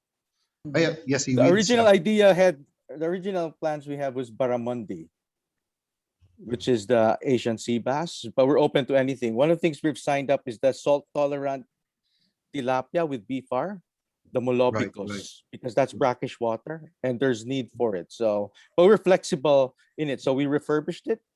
So that's really. Leyte is actually the biggest producer of seaweeds in the Visayas. Actually, one of the biggest producer. Yeah. It's our seaweed fisher folks are more located on the towns facing Cebu. I think it depends on the waters actually, and the biggest market are the Japanese and the Korean pharmaceutical. What do you call this? Cosmetic factories. They use that in their production of makeup, lipstick, or something. And now we have heard that it's being used by a pharmaceutical company that does nasal spray to Ayota Caraginan, Ayota Caraginan, yeah. So that's why I'm saying that maybe DOST and EBSO can also look at that, because we have lots of seaweeds here basically. And when it comes to the rice processing, you might also want to check in Alang-Alang Leyte. There's a huge rice processing center. I think that's the biggest in the Philippines right now. But is it in south of Leyte though, right? No, it's near Tacloban. North or the south? Yeah. It's north part. Just if you look at the map where Tacloban is, it's just around 20 minutes drive going to Alang-Alang. Yeah, it's there, and maybe I know they have lots of challenge when they started. Until now, there's lots of challenges on that. But they have contributed a lot on increasing the average productivity of our farmers from before Yolanda, we're hitting like 2.8 tons per hectare, and then after Yolanda, we averaged 4.1 tons per hectare, and now with them, Chinyi, their farmers are averaging like 6-7 tons per hectare. So a large increase in the farmers' income. So I think that's the key there when we talk about the potato, sweet potato, and coconut.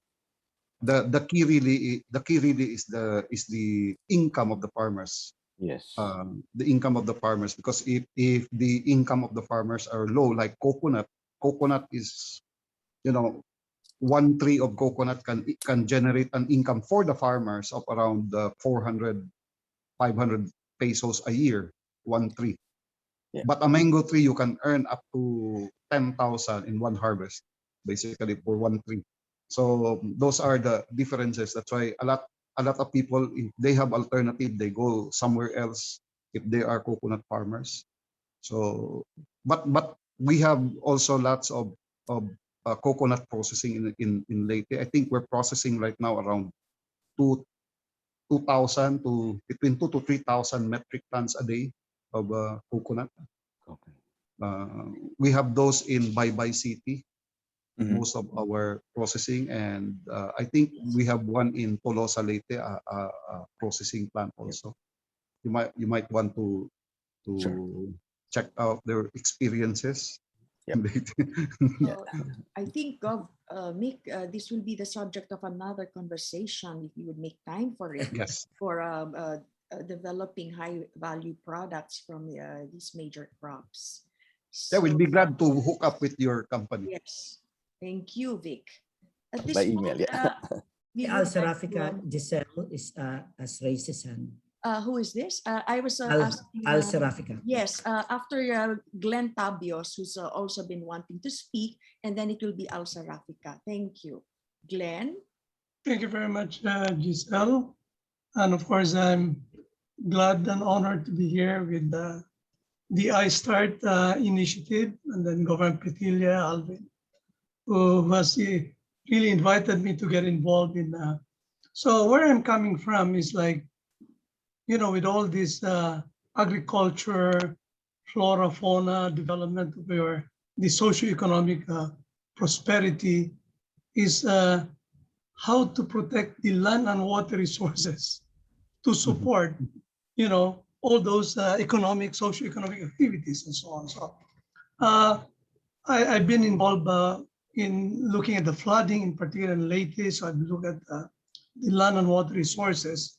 I mean, the conditions of the province, land resources. And of course, from the point of view of water resources, Leyte is one of those regions in the Philippines where you really have all the elements of a disaster. I mean, water-related disaster, typhoon path, and then you have even in the area on the eastern part of Leyte, you have these mountains in the middle, and then 500, 600 meters elevation, 40 kilometers is right the coast. So that's quite steep slope as far as an archipelagic country is concerned. It's vulnerable to soil erosion with all these humid tropical typhoons and monsoons, maybe not quite monsoon, but typhoons in particular.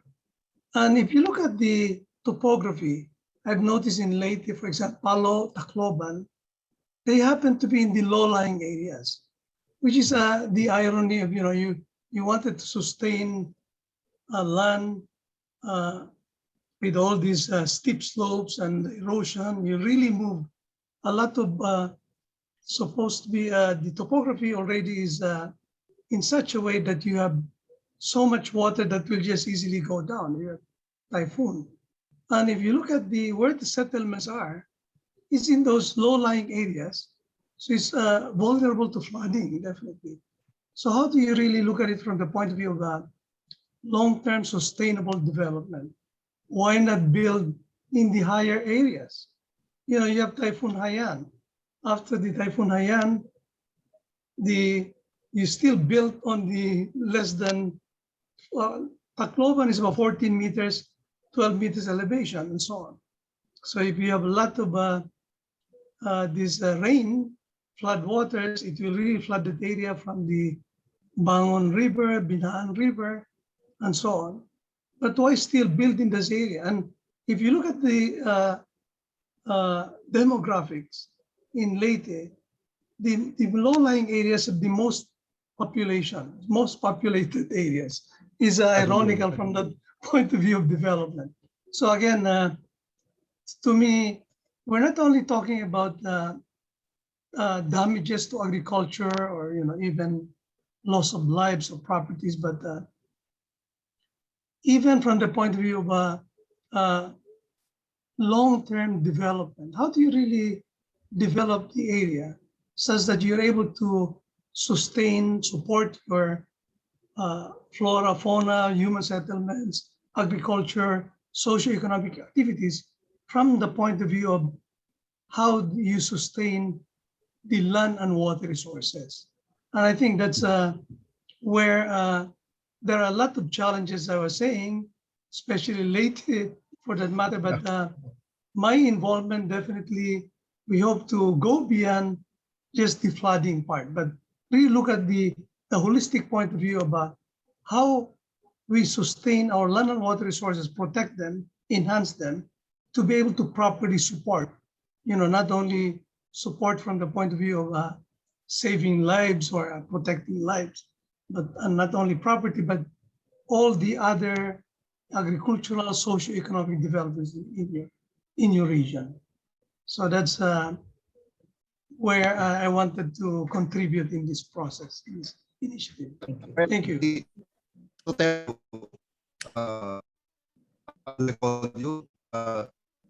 Guillermo. Glenn. Yes, Glenn or Guillermo, yeah.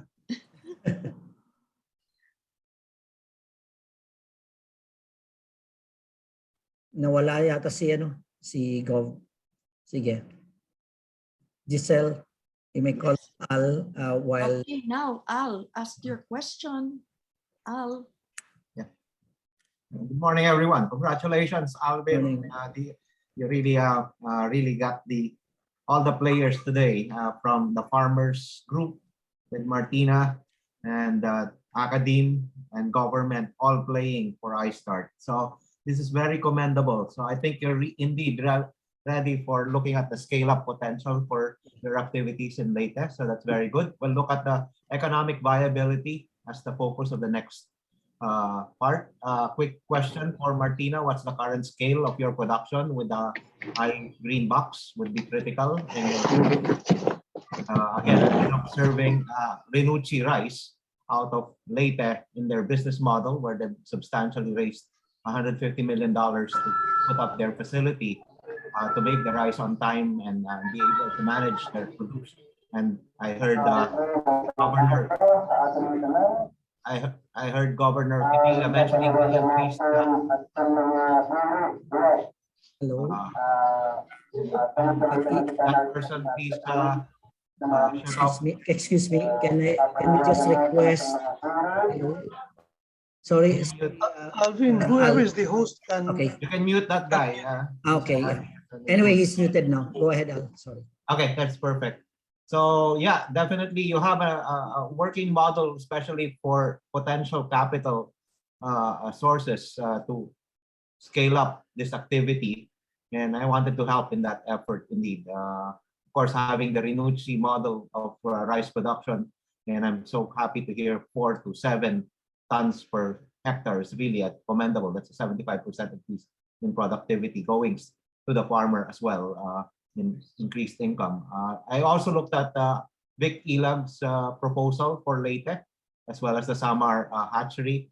I did talk to my investor groups who are interested in regional development, and it just so happened that it was not yet complete. I think if indeed Alvin can be able to connect Plantex to have a discussion with the Leyte government and see at least the regulatory issues for that matter. We can address those. I think I can help also in bringing in capital from locally initially, and of course wanting to tackle regulatory marketing in the region for ASEAN, if not the more richer economies like Japan and Korea. That would be the next step, but that's the third range. And I think I like Joel's circular completion of this loop. There are still gaps in the loop, Joel. That's why I'm asking for field test capability, productivity, scale, and then of course then start looking at how do we produce those machines, those equipment necessary to make the scale up of the boxes in a full. I'm worried right now with the container boxes having gone up in prices because of the scarcity of shipping 40-foot container boxes now. They've been in the news as being obscenely expensive now. So because of the stranding of those boxes for shipping during the pandemic. So let's look at that, how it affects your economics for the boxes as well. But at the end of the day, yeah, I'm here to look at both the scale up, the manufacturing of the equipment, the adoption of technology, the regulatory environment as well. I'm not going to even bother about IP right now, but at the end of the day, I'm asking the same questions that Governor Pitila is asking. That's the economic feasibility of the project. So, and of course, the eventual return on investment for anything that scale. Thank you. Very valuable comments and suggestions, Al, as always. And this is where we would like to explore involvement of the big private industries or businesses. And your question is always right on spot, ROI, which is the concern of big business. But we see that Governor Petila's initiatives are beginning to work with the community of stakeholders at the provincial and LGU levels. So thanks for that, Al. I'd like to call National Scientist Lourdes Cruz to share her thoughts with us, after which I will read a comment and question from the chat box. Yes, NS Luli. Yes, Giselle. Thank you very much, for organizing this conversation. It's very productive. And I'm so happy to learn about the progress of Leyte, progress that Governor Petilla, Alvin, and Joel, and Martina Reyes have done over a period of about 5 years, is it, Albert? And when we went to Leyte, I had the privilege of meeting Governor Petilla and was so impressed with his presentation about the projects he had in Leyte, the way he was able to attract the rebel returnees to become very productive. And in fact, he was saying that the rebels in Sama were asking the help of Leyte, of the Leyte governor, in how to become productive also. And so they have these trainings. And, this is a successful, the strategy that's now being used is quite a success and be a model for helping poor farmers and maybe extending this to fisher folks so that they can rise out of poverty, and in doing so also help the province and the communities achieve the SDGs.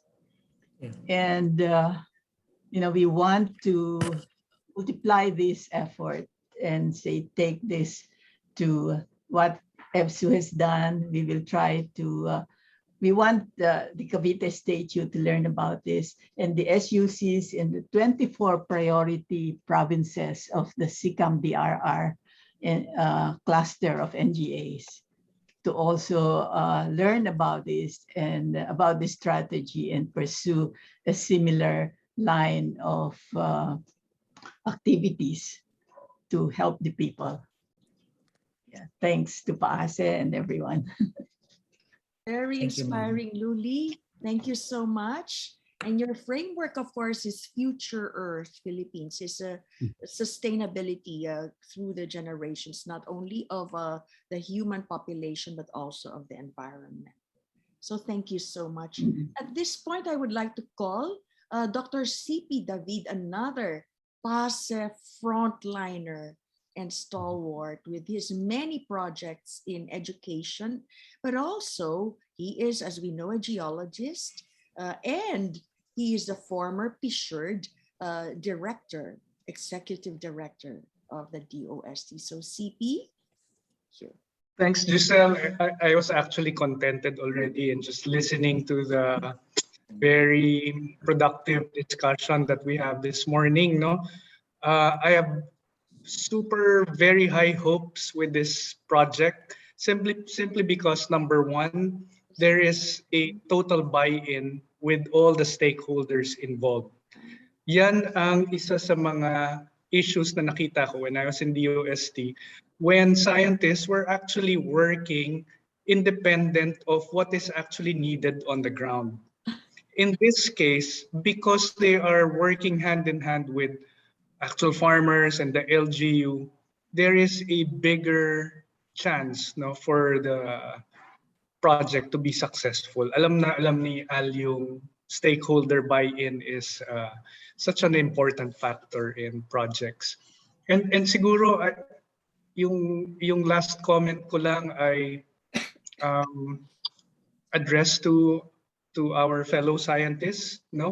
Sometimes we forget that our work is not just meant for us to be satisfied in terms of the scientific knowledge that we will gain after doing the project, but there is actually a bigger intended goal, and you can frame it any which way, like Future Earth, with Dr. Luli. When you frame it to be much bigger than just the acquisition of knowledge because you wanted to help a particular sector, or just as focused as what Alvin and the rest are doing in Leyte, parang mas malaki yung success potential ng projects, and not working on something that is isolated from the rest of the other factors. Usually ang nakakalimutan natin pagka gumagawa tayo ng research projects ay yung economics. And so in Diliman, I'm involved in a precision farming research. Sometimes we find ourselves to be too engrossed with how to grow the biggest lettuce or biggest tomatoes possible no, without looking at the economics, when in fact you can actually have a bigger yield by not having the biggest lettuce being produced. So yung mga ganyan, yung practicality of research, I think, sometimes gets lost when we are so engrossed with the science part of our research. Siguro yun lang. Thanks, Giselle. And again, congrats to the team in Leyte. Yeah, quick comment on that, Giselle, on CP. Thank you very much, CP, for your compliments. Really, EBSU now, the team of the socio-economic team of EBSU is now working on the doing the economics part of it, because it has already been demonstrated there. And I think VP Kitty there, they already have mobilized the socio-economic team, because there is a socio-economic team. It is not the technical team alone. The bio-imagineers, which Joel actually constituted, there is a socio-economic team there.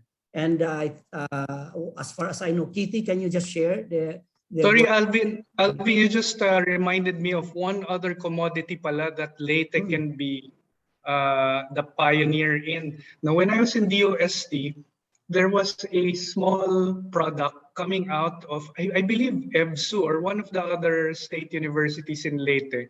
And this is the freeze-dried tahong. Maraming tahong sa Leyte.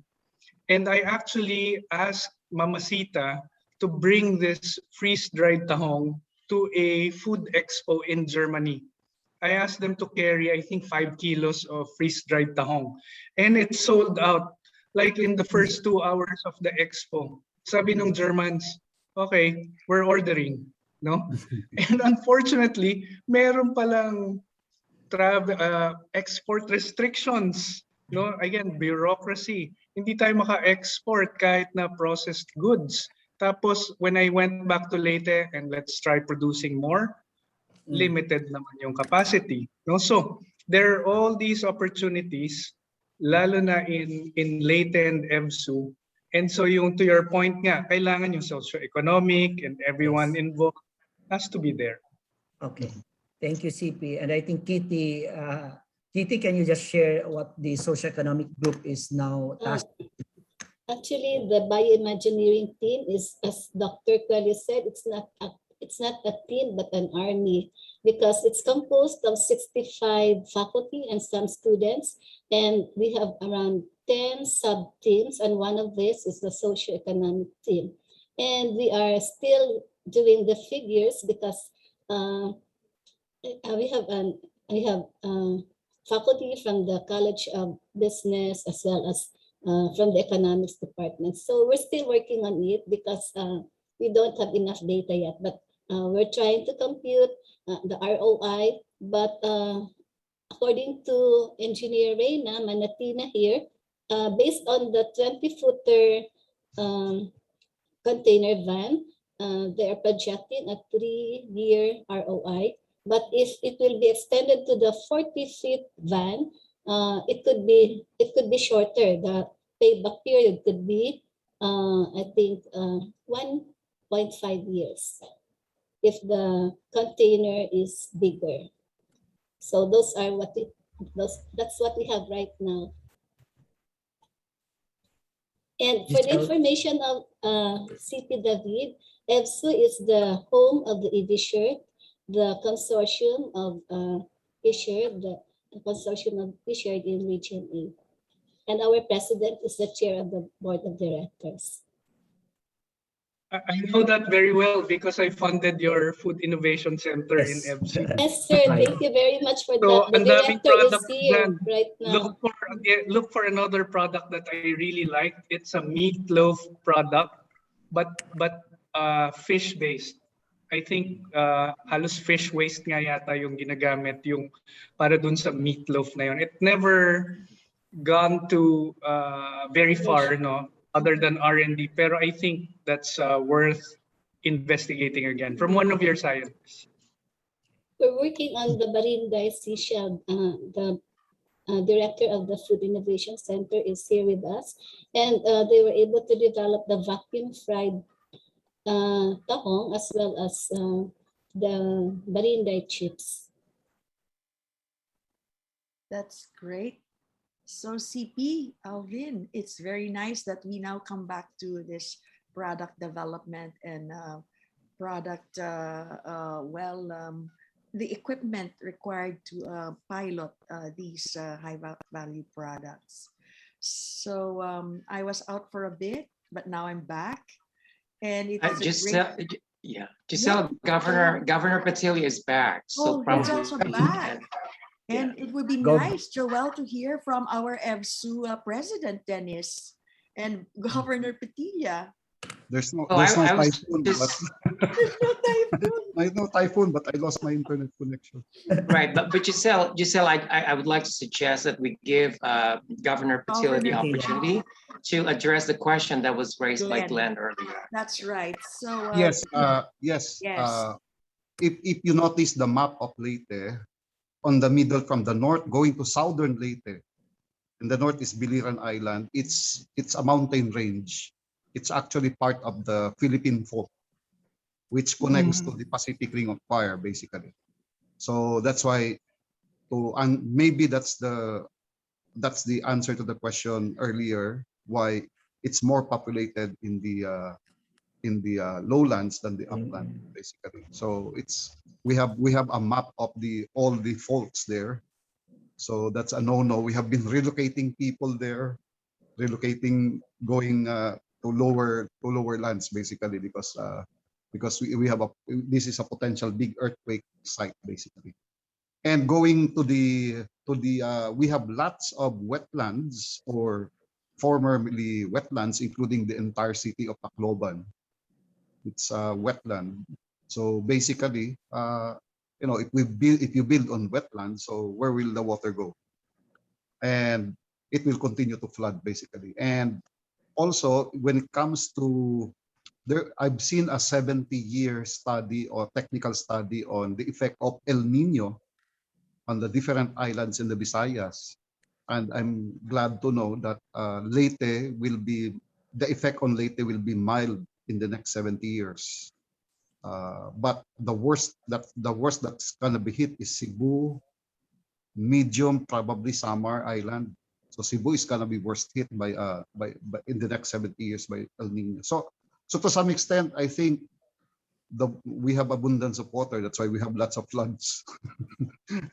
So I agree that we have to manage it. We have to do some water resource management, and I think PAASE or your skills really can. It's very technical and it's very difficult. That's the most difficult problem that's challenging the government right now, the flooding, the waters. So if PAASE can help us also in that area, I think Albin also has done some studies with EBSU and the OST. They're conducting studies now on the flooding of Palu. So when we prevent flood, we can also use the water basically on productive purposes. I think you can help us, the scientists. Just a quick take on that, Governor Petilla. So that's the reason why when we look at the land and water resources of Leyte, with all this, again, all the ingredients or elements of, as far as disasters or damages to the agriculture. The point is that when we plan, because of the vulnerable land and waters, from the point of view of all these, foreseeing functions, we call it that way, climate, the earthquake, that's another thing, and so on. So we really have to manage how we harmonize your precarious nature of things, and then development, land and people, and so on. And the way I look at it, like, for example, how do you really plan for a sustainable land and water resources where there are sudden, onset events that could change things, but also you have this very long-term climate change, land use change, maybe land use not quite.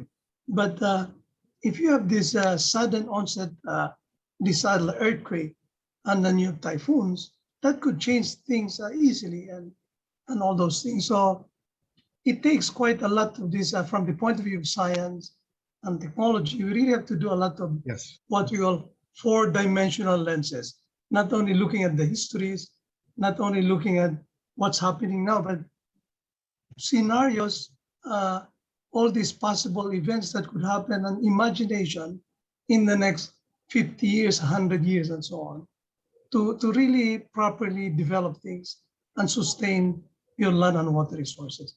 That is then to support your socio-economic and human settlements, flora, fauna, etc. Thank you. Thank you, Glenn. Go ahead, Glenn. Sometimes in 2014, 2015, after Yolanda, we requested a study from the German government. GIZ. Yes, they have concluded in 2015. They have concluded a research study, lots of data gathered, and they have proposed that if we do things, we need to hold around 15 million cubic meters of water when it rains. We need to hold 15 cubic million waters of there at the not really at the uplands, but we found some places there like creeks and something. What we need is to dredge it and widen it and put some gates, something like that, between these creeks, and use the water for water supply, for drinking or for irrigation, something like that. Although the cost really involved was enormous, and we had to send that proposal to the national government, to the Climate Change Commission, through the DNR. But I think until now we still haven't it's the funds that's needed. But I think we have a new case from the Supreme Court right now that the local governments will getting more share of the national taxes. So I think the next administration can, looking at the numbers, I think the next administration really can start funding it locally, basically. So I hope that goes through well ang implementation ng Supreme Court ruling on the shares of the local government. So I think we're really serious into going that. And by the way, because also of the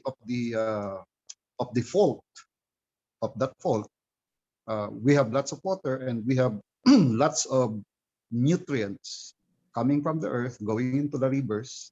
That's why we are also one of the most fertile soil among the islands in the Visayas, basically. So that's an advantage, and I don't know if it's just an advantage or a curse at the same time.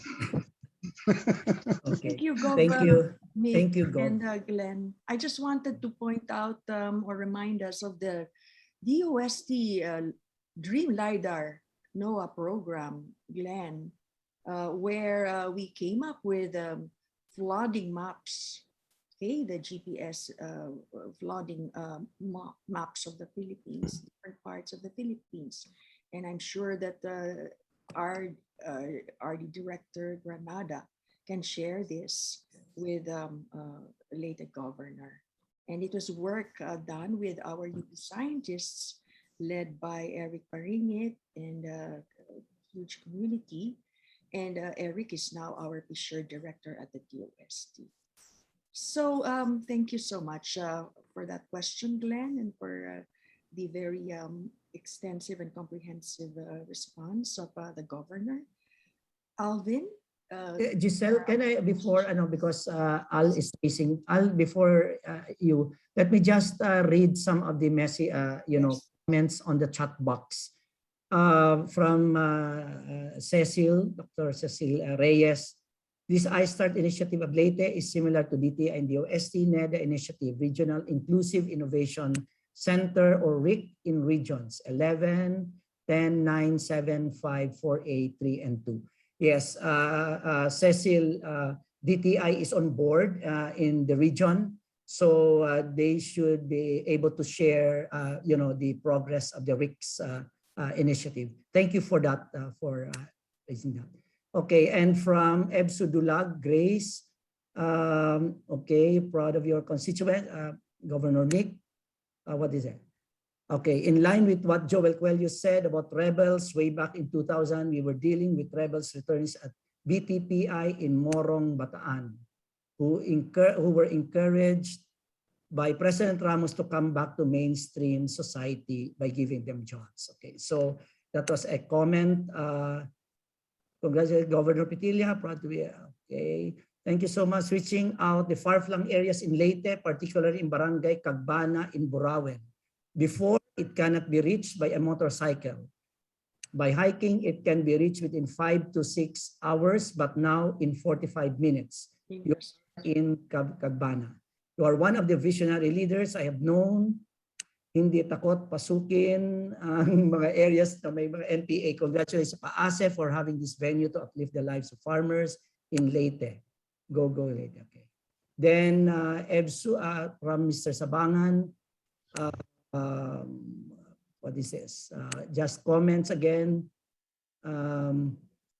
Gabi root cups that can be produced by the Eastern Visayas local farmers, and among others, in which the products has its high value and potential for exporting such farm product through the collaborative efforts of different academic and other government institutions.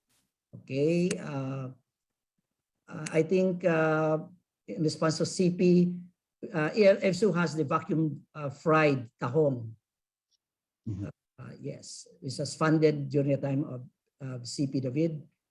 It won second best product in 2016. Okay, right. So what else? I think we're almost done here. We're supposed to have this signing of memorandum of understanding, but let us Al first for probably the last question before we finally close. It's almost over 2 hours now, actually. I'll have a quick. Thank you. Actually, I just missed Governor Nick Petilia during my comment about us, but it is actually a request to the team of Leyte, of iSTART, for you to come up with actually your suggested models. I mentioned Runucci rice out of Leyte. That's really a very big investment from the side of the investment bankers that came out of Paris. I met a couple, and really that's the kind of model that I'm right now operating on in terms of my dreams for iSTART. So medyo malaki yung scale na gusto kong gawin with you. But thank you. But we need to have those models from the products that CP. I tasted actually the freeze-dried tahong, so that's very good for export as well. So please complete the technical as well as the marketing and manufacturing aspects of those technologies that you wanted to suggest. Maybe 3 or 5 of them as your suggested models that I can look at for private investment moving forward. Again, I mentioned Governor Petilia that we looked at the investment proposal in the business plan of Plantex for the coconut and the Samar hatchery. And right now it's still under kind of consideration, but we decided not to pull the trigger during the pandemic. But if you get to meet them and there is some local government buy-in, especially if you have the Mandanas ruling funds moving forward, that will be perfect as well. Then I think we might be able to get some of big business investors that can potentially complete your needs for scaling up whatever it is you plan to do in Leyte. Yun lang. So I'm looking for those models, and again, I'm looking forward to visiting you guys when it's Alvin's turn to bring me over there. Thank you for all your efforts. Thank you, Al. Yeah, actually, the limitation, to be honest, there could be so many areas, that can be actually developed, that we can look at, but we are actually limited with the human capacity, the talents. That is precisely why we want to have the PAASE on board, because it's only through collaboration, networking, we can bring in the best minds. You see, you mentioned about economics and all these things. We want to bring the economists, our best economists in PAASE, to help us look at the, and see the economics, how we can do an economics model or business model for all of this. this is a bit slow, I have to admit, primarily because of the resources that we are actually, but if all our PAASE colleagues, all of you who have, the commitment to help Leyte or even anywhere in the Philippines, I think we can do a lot. It will be more and more people, more and more universities that will be committed as EBSU. Why not? But you see, you cannot just venture into something that people are not committed to doing it. Otherwise, the resources, the time, and everything that you put into will not be sustained. And that is really the most challenging, part of it. As Governor Micas mentioned, it has also to be politically proof, future proof, so that what we are doing in the science community can really be instituted, as an ecosystem that will work, through the years. So yes, we want to build. May question dito, Giselle, sa chat box. I mean, it's a comment or question from CP David. Quickly lang, no? How vacuum fried tahong and barinday are not still in the market here in Metro Manila? Where bottleneck? Raw materials, economics. I have, so from EBSU or Gov, meron kayo quick answer to this? Well, Alvin, just to let you know also, ang Dalisay rice, which is a product of Chingy in Alang-Alang, it's the best rice in the country in terms of quality, in terms of that. It's the best rice. Okay. It's being marketed in Makati. So they sell, and it's an expensive rice. It's a high quality, expensive rice. It's being sold there in Metro Manila because yun yung market, expensive rice market doon. Yung dito sa amin, yung market namin, yung low end na mga price, yung mga mura. Okay. So parang that's the ano. I hope that the tahong, I think ang nakikita kong problema diyan yung production ng tahong. Baka we have to look at the profitability ng mga fisher folks na nag-produce ng tahong. What is the profitability? What is the ano? Kasi baka pag mababa ang profits nila sa farm gate niyan, baka they might want to just forget about it. We're not making money on that, so forget about it. So something like that. We have also to look at the producers of tahong. Okay. Dr. Bustamante, you may want to answer the question of CP David. I know you are doing the work at EBSU in your innovation center. You are there, Lala? Lala? Anyway, he answered on the chat box. Okay, Lala, can you just, your quick answer to Dr. David's question? We cannot hear you, Dr. Bustamante. Okay, anyway, maybe he has a problem with the audio. He just mentioned about the issues for Barinday, is about the high cost of the raw materials, and for the red-tide occurrence. Andiyan na si Dr. Bustamante. Nandiyan na? Yes. Yeah, I was asking her to ano nga Dr. Bustamante. Unmute yourself, please. Unmute. Mag-unmute. You are muted. You are muted. Okay. Dr. Bustamante? Anyway, okay. Anyway, she has answered on the chat box. Yes. A bit, of the time, because we still have the culminating part of this, Giselle. Oo, pero si EBSU President Dennis ang talagang key person natin dito, Alvin. Yes. Sa contributions ng PAASE, talagang through EBSU. And so, we would like to hear President Dennis speak. Okay. Sure. Yeah. Thank you very much, President Giselle and Sir Alvin. Indeed, EBSU is very much pleased and happy that we were part of this collaboration. Okay, indeed, this partnership will go a long way. Okay, as regards to the Barinday, there's really a problem as regards to the raw materials, and there's no takers as of the moment. Parang kasi we already developed the technology, it has to be taken care by our entrepreneurs. Okay, so it's ready for adoption, kumbaga, because the technology is already there. Okay, so thank you everyone. Thank you very much. Okay. Sa entrepreneurial training, dyan makakatulong Yeah. si Al Serafica, si Dr. Serafica. Yes, yes. So, yun. Giselle, can we now proceed with the MOU signing? Yes, now we will have the MOU signing. This is actually a signing of the Memorandum of Understanding amongst the PAASE, EVSU, and the Department of Science and Technology, Region 8, although this is with the blessing of the Honorable Secretary Fortunato de la Peña.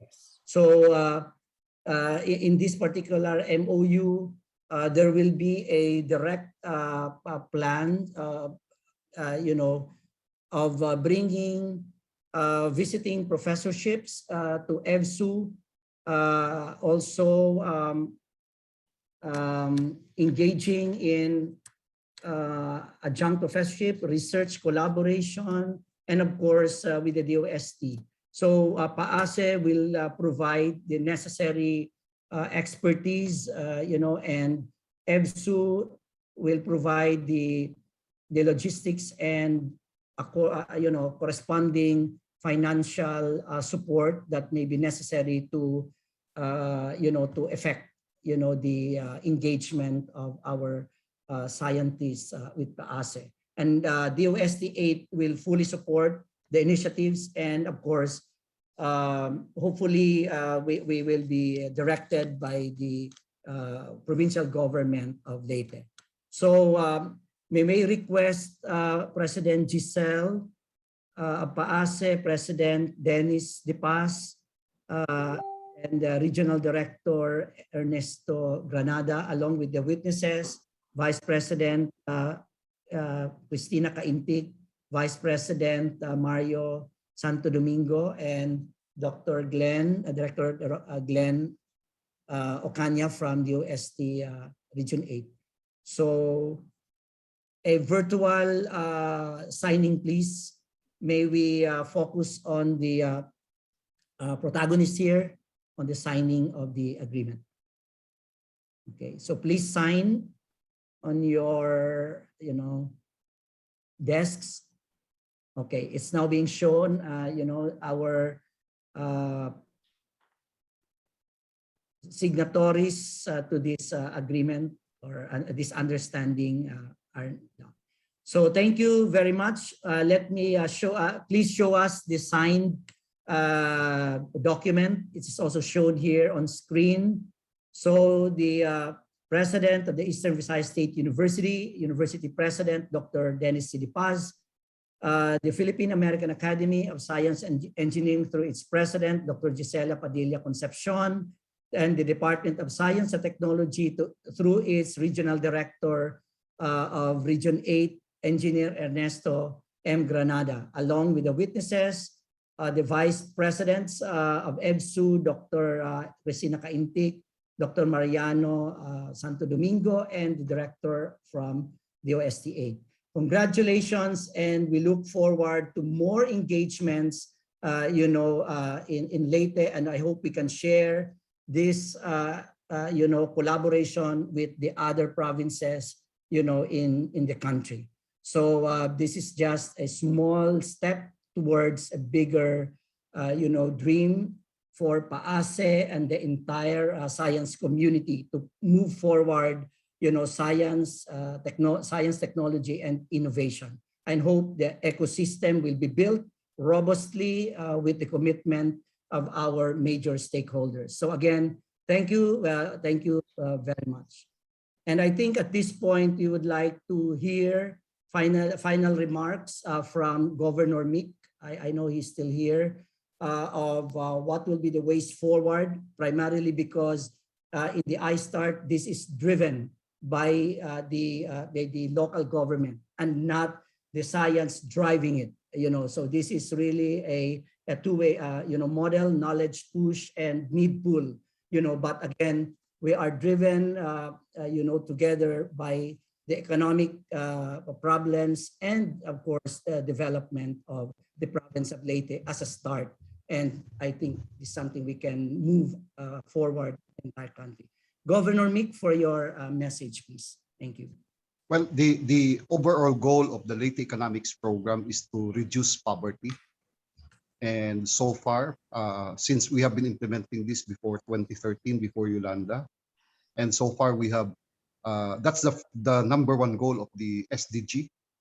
And we have the MDGs also. The malnutrition has already been, we have accomplished the MDG pa nga, mas stick to yung MDG. And the maternal health, we have the lowest maternal mortality in, one of the lowest in the country. And we have attained food sufficiency. We are producing more food now than we consume, even in a pandemic. Nobody goes hungry here.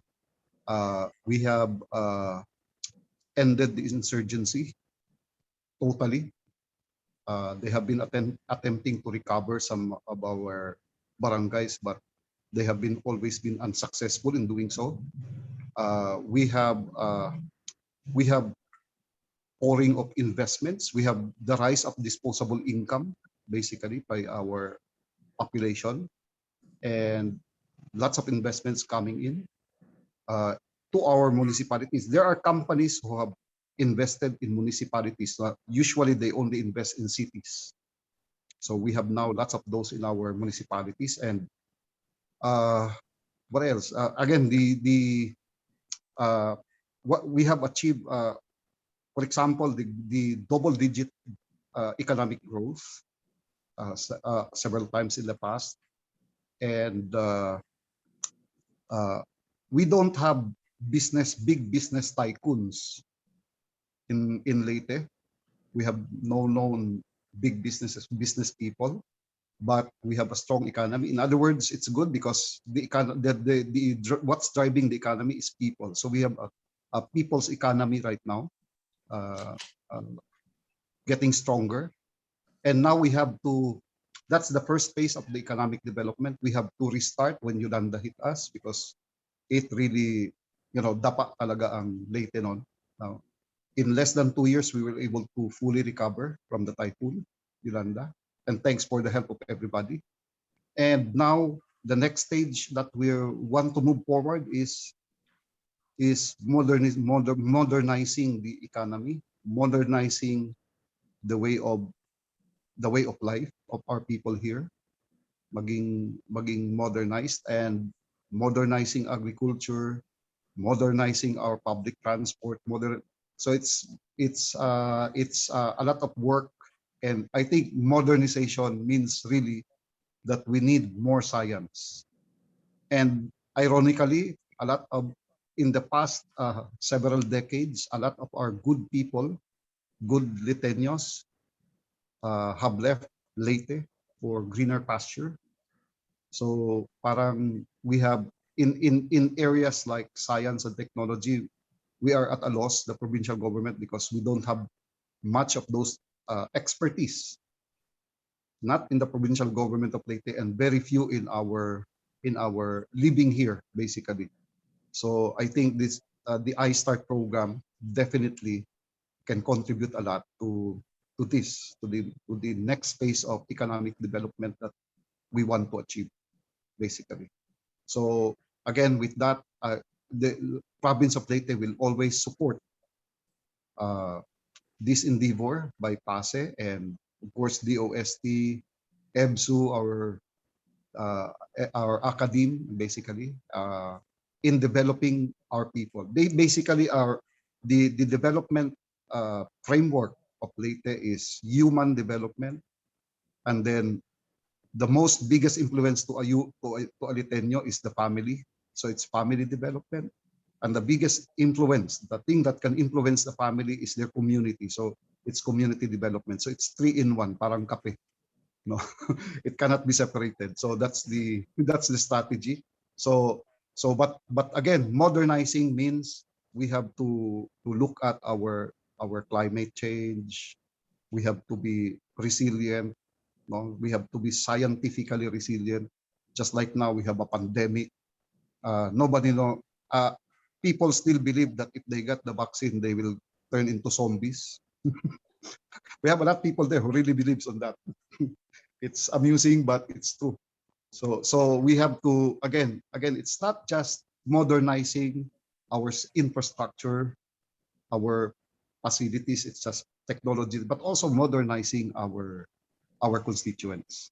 Again, people are our greatest resource. So the key to a successful endeavor, a key to a better country is better people, basically. So I hope, again, province of Leyte will definitely be working with you para ma-attain natin ang next goal natin, ang mga next goals natin sa province of Leyte. Thank you very much. Thank you, Governor Mick. Very, very inspiring. And of course, to finally close this, Giselle, probably this is Yes. this our initiative in PAASE. You have to respond now to what Gov has said. They have the commitment. How about our scientists? Are we committed? So Giselle, I leave it up to you to close this and make that mark. Of course, Mario is listening. Mario. Thank you very much, Giselle. Dr. Alvin Colaba, for being a PAASE frontliner in Leyte.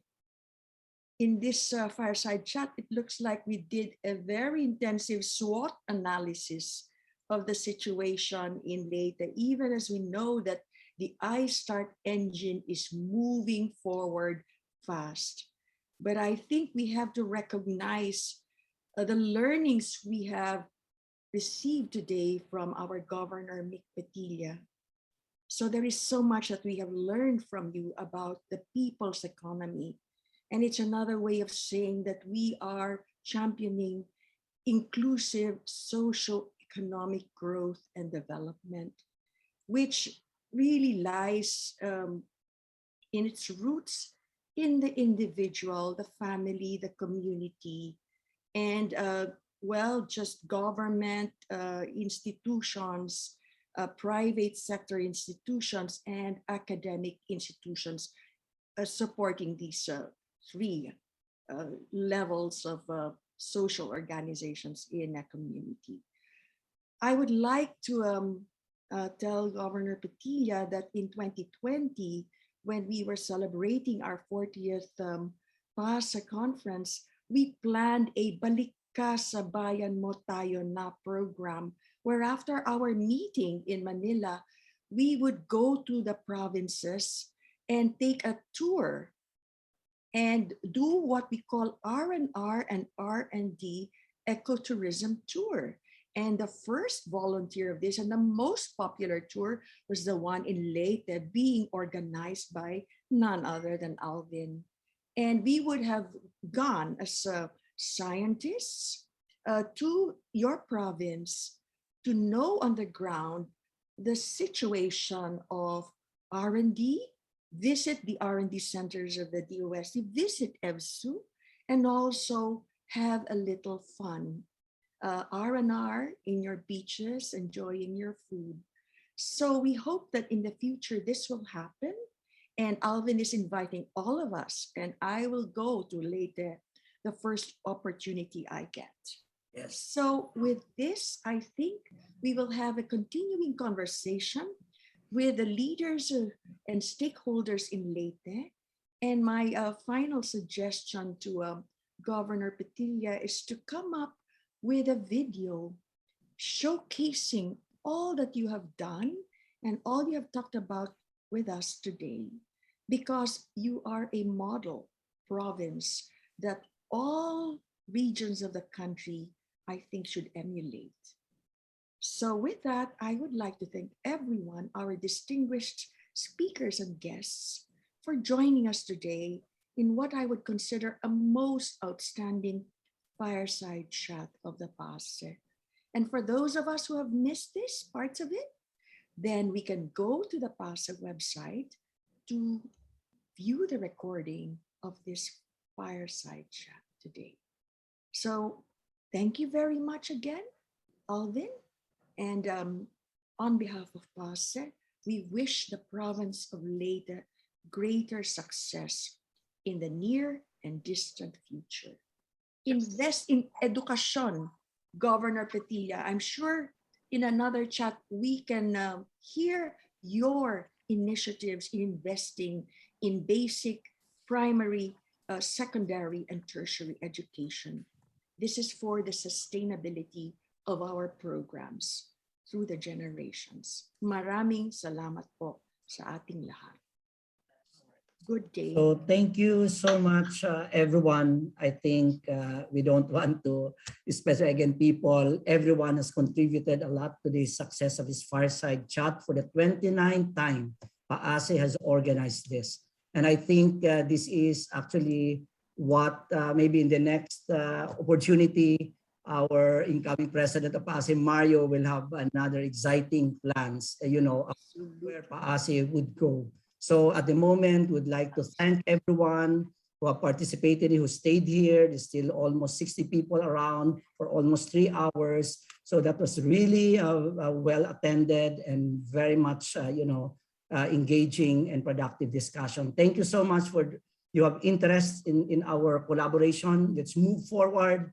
Let's engage more scientists, more state universities, President Dennis, let's involve other state universities in the region, because there's just huge amount of problems that we have that we cannot tackle among ourselves alone. So I think this is an opportunity basically to make everyone know that we are committed, everyone's committed to move this forward. Thank you very much, PAASE, DOSTA, Joel, thank you so much.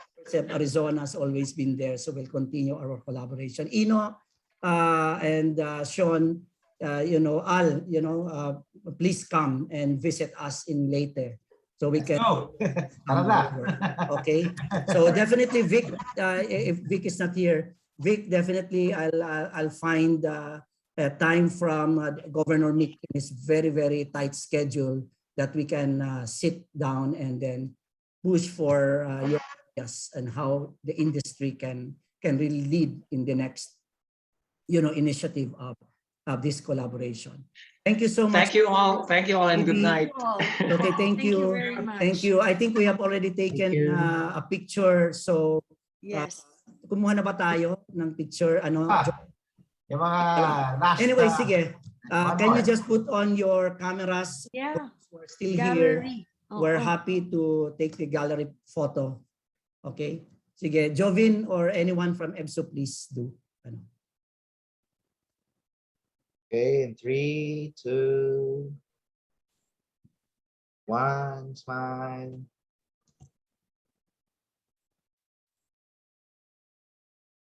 Okay, done. Done? Sige. Again, thank you so much. Keep safe.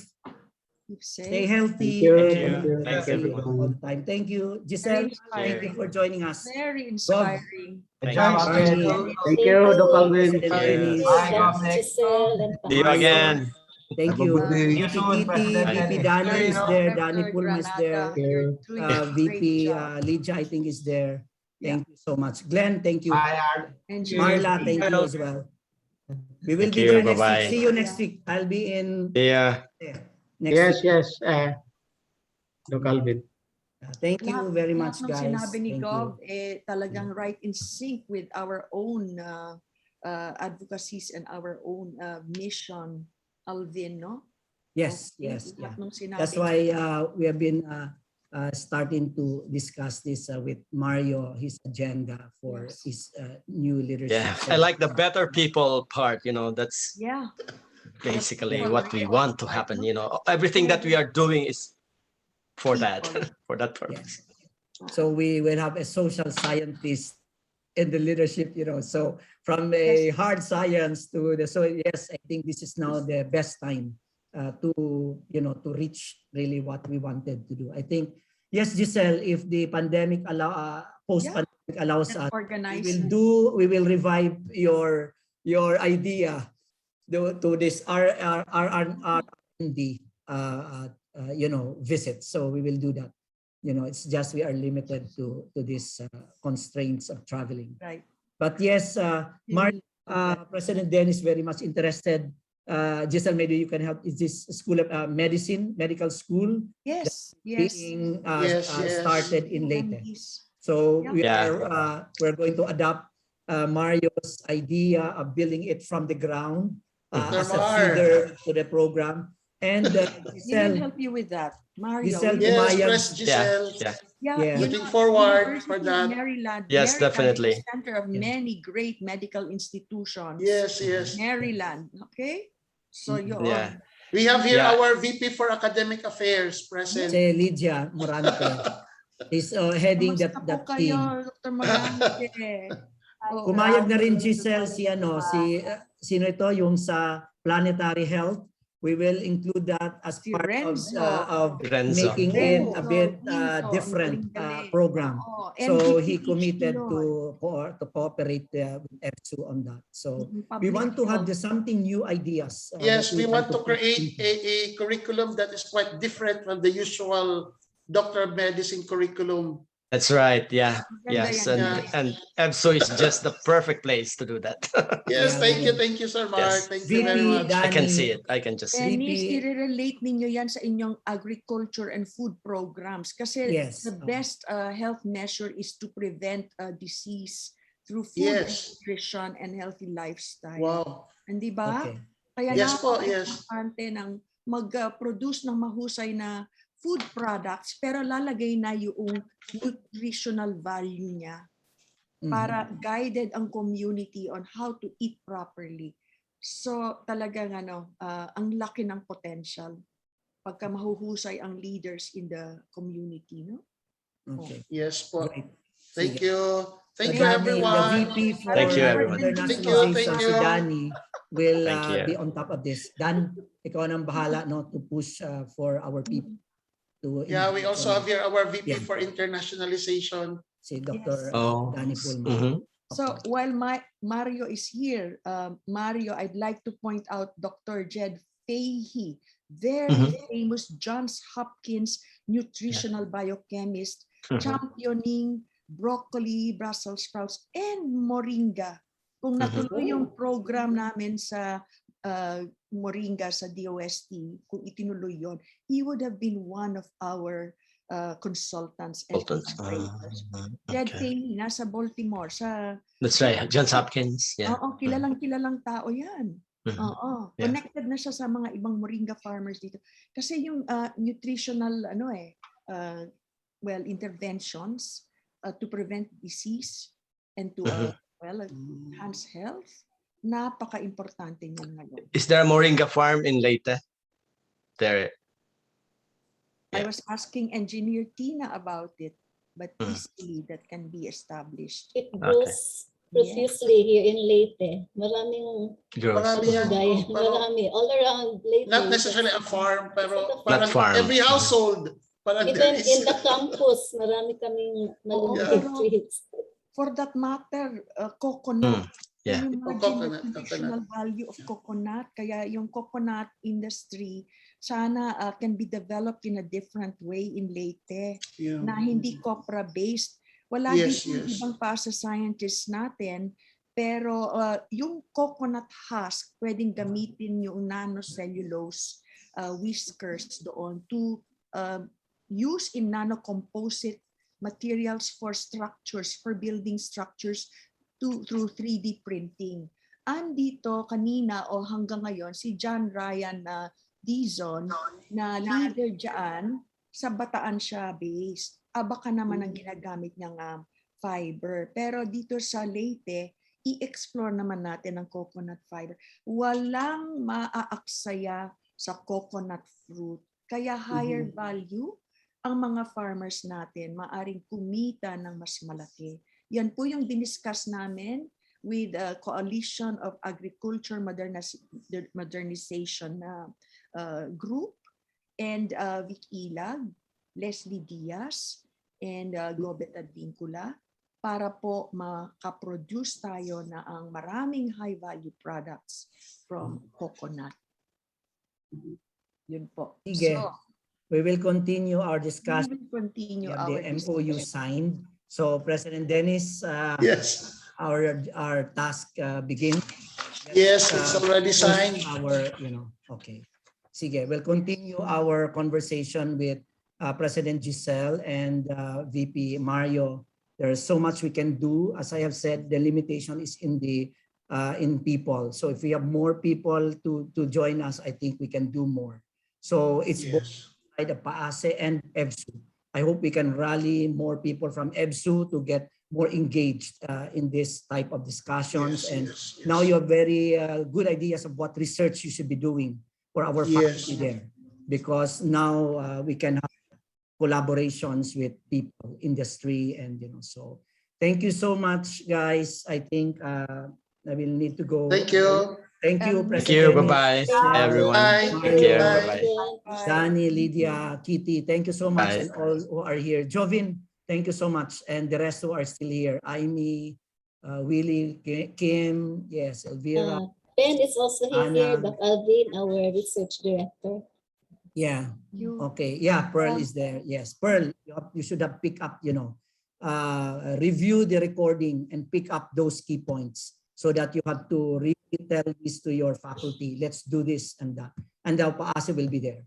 President Okay. Alvin, President Dennis, my suggestion is to have the EBSU leadership, the team, to look up the list of PAASE members on our website. Under the box on members, meron tayong research expertise clusters doon. Makikita niyo yung mga pangalan ng mga miyembro who you think might be able to help you. Yun, in the values pro. So, holistic ang approach natin. Di ba? Pwedeng product development, pwedeng sustainability, pwedeng climate and disaster oriented, pwedeng manufacturing of yung equipment, design and manufacturing, ganon. So ganun po ang magiging. And shinare ni Jovin yung website, and that website there is that on members, and then there is REC, the middle, research expertise clusters here. Click that. In the middle, click that. Then there are 14, I think, clusters we have. 13, 14 clusters, and it contains the names of people. Yes. Who are both in the US and elsewhere and in the Philippines. So you can look at the people whom we can possibly engage in our, So anyway, PAASE will knows that we have now an MOU with you, so we can now begin our more meaningful collaboration. Okay. Maraming salamat. Right. So thank you so much, Giselle. Thank you so much, Mario, and the full support of the leadership of EBSU. So we'll see you again next week. I'll be in Tacloban, so hopefully I'll see you there. We'll discuss more details.